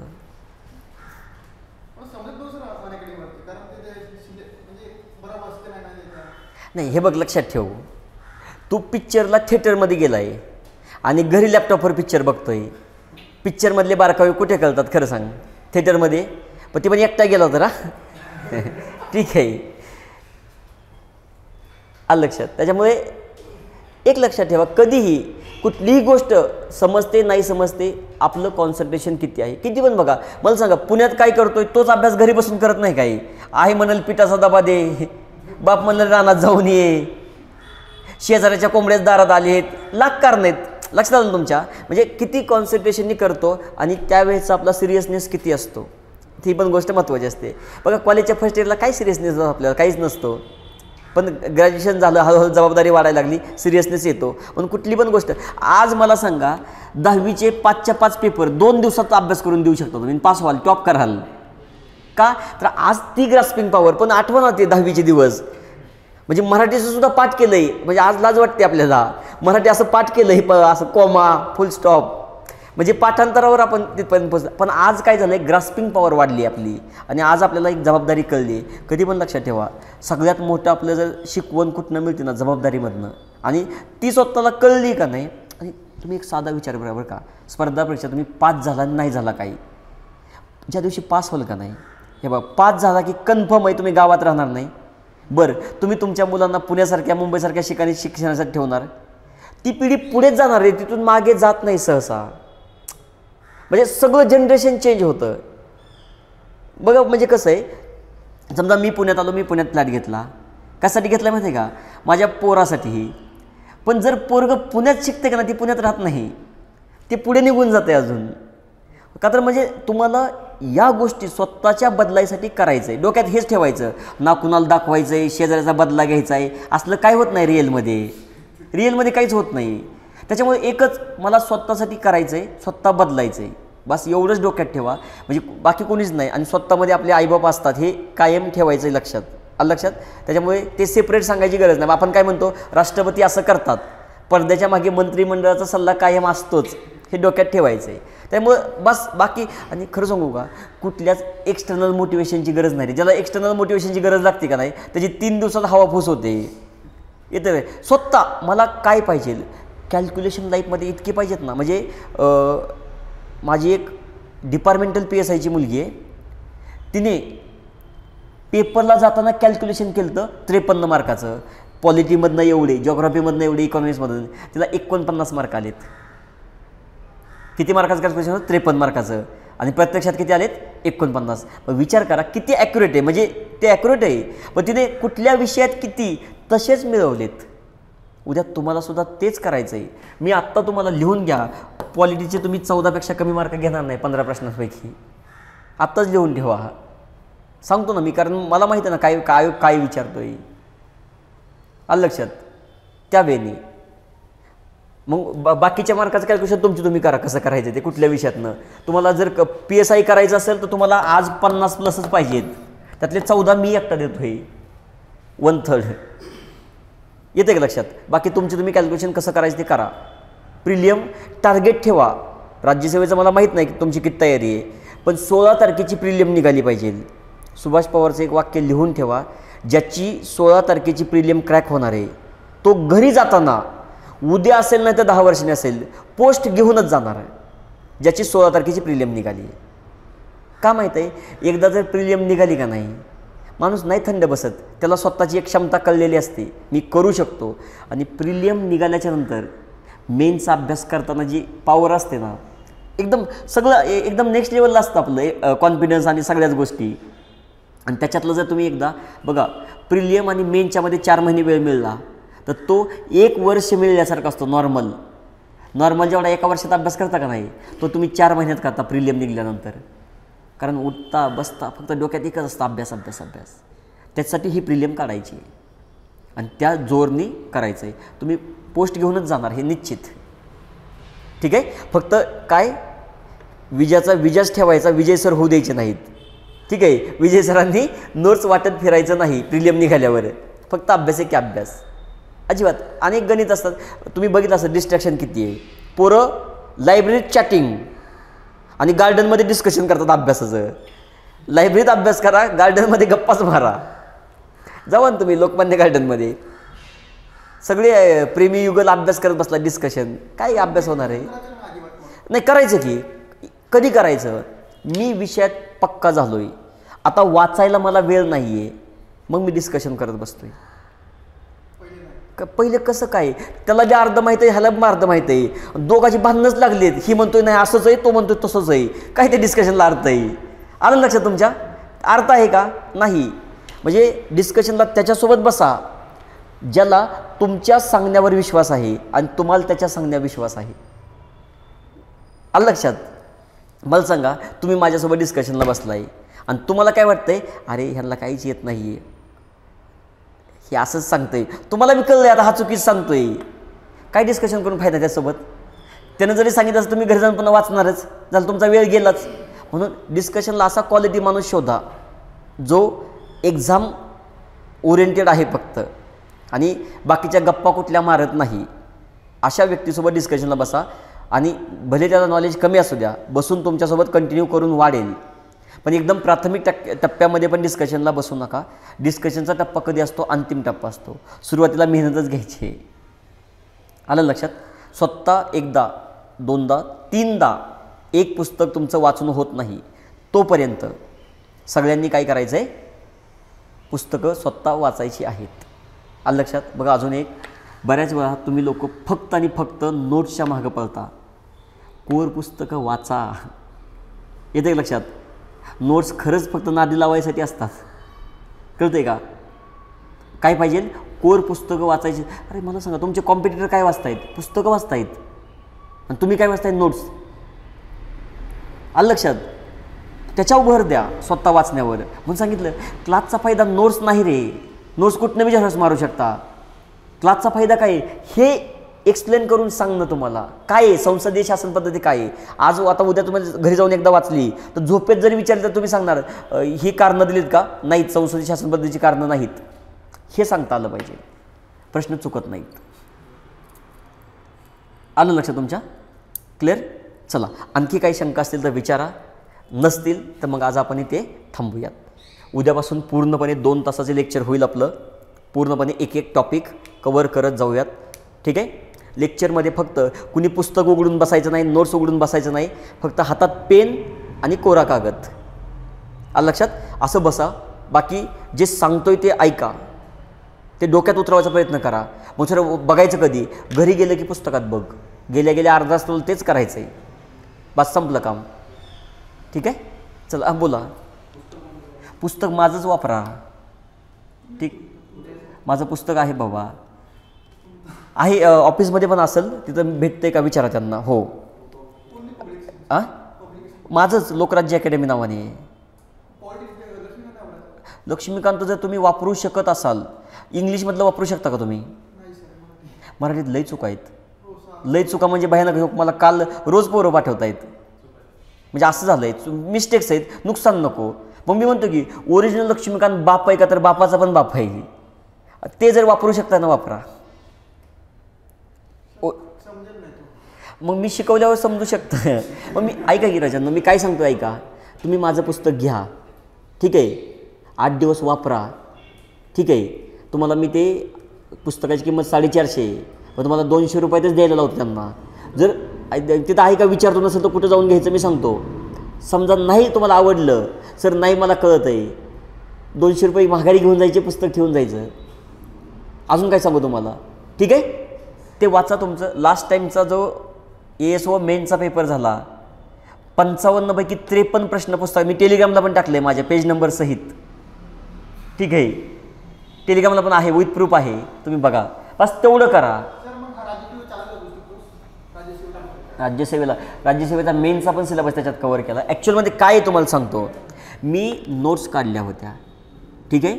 नोट्स इकडं तिकडं पडून जातात म्हणून नोट्स टाईप करून ते पुस्तक बनवलं, त्याच्यावर लिहिलं एक क्लास नोट्स. तरी पोरं म्हणतात सर आम्हाला तुमच्या नोट्स द्या. पोरांना विचार करा, लक्ष्मीकांत 800 पानांचं आहे, विथ पंचायत राज महाराष्ट्रातलं डिटेल, ग्रामपंचायत पूर्णपणे टाकलं आहे, त्याच्यासहित तुमचं 400 पानामध्ये बसलं आहे. ते ह्याच्यापेक्षा पण अजून कमी नोट्स पाहिजे असतील, मग सरळ सेवेचा अभ्यास करा. येतं का लक्षात? म्हणजे लिटरली सांगतो, म्हणजे की ते आहे, तुम्ही तसं करा. एक काम करा मॅडम, ऑफिसमध्ये जावा आणि सुभाष सरांच्या पुस्तकाची एक कॉपी आहे का म्हणा, एक कॉपी फक्त घेऊन या. तिथे विचारा, मॅडमला विचारा, तिथे असतील मॅडम, काय अडचण नाही. ठीक आहे. ऐका की जरा, लक्ष्मीकांत MPSC बनलंय का? नाही. UPSC, कुठल्या UPSC? लिहिण्यासाठी. म्हणून त्याच्यात सगळी एक्स्ट्राची माहिती दिली आहे. आलं का लक्षात? म्हणजे लक्ष्मीकांत जर तुम्ही वाचलं तर फायदाच आहे. पण स्पर्धा परीक्षेमध्ये काय पाहिजे माहिती आहे का? इनपुट कमी दिलं आहे, आउटपुट जास्त आलं पाहिजे. जर मला लक्ष्मीकांत वाचून 15 मार्क येत असतील, जर माझं 400 पानाचं पुस्तक वाचून 14 येत असतील, तर 14 मार्कासाठी मी पेपर करेन. कारण माझं पुढच्या 400 पानात जिओग्राफी निम्मा वाचून होईल. म्हणजे मला सांगा, 10 पुस्तकं जर मी वाचली, हिस्ट्रीला आउट ऑफ मार्क येतील. पण एकच पुस्तक वाचून 10 पैकी 9 येत असतील, तर मी काय वाचलं पाहिजे? 9 मार्क. कारण 100 मार्क घ्यायचीच नाही तरी आपल्याला. स्मार्ट खेळा. आलं लक्षात? अशा पद्धतीने तुम्ही जा, बाकी काही करू नका. आणि पुस्तक लेक्चर जेव्हा होईल का नाही, त्या पुस्तकात मी अशी जागा सोडली आहे, एक्स्ट्रा जे काही सांगेल तुम्हाला ते साईटला लिहू शकता, त्या तुमच्या पक्क्या नोट्स बनतील. काय काय ऐका की, नवीन जे टॉपिक ॲड झालेत का नाही, ते आपल्या सिलेबससाठी उपयोगाचीच नाहीत. येतं लक्षात? हां, ऐका की जरा, महिला आयोग असं पण मी तुम्हाला वैधानिक आयोगामध्ये शिकवणारच आहे. आलं लक्षात? अल्पसंख्याक आयोग मी तुम्हाला शिकवणारच आहे. अरे ते सगळे आपल्या बुकमध्ये आहे, ऑलरेडी आहे आपल्या बुकमध्ये. राजा हे बघ, जुन्या लक्ष्मीकांतमध्ये नव्हते, पण मी आधीच टाकले होते माझ्या नोट्समध्ये, कारण सिलेबसमध्ये होते आयोग, त्यामुळे काही अडचणच नाही येणार तुम्हाला. आलं लक्षात तुमच्या?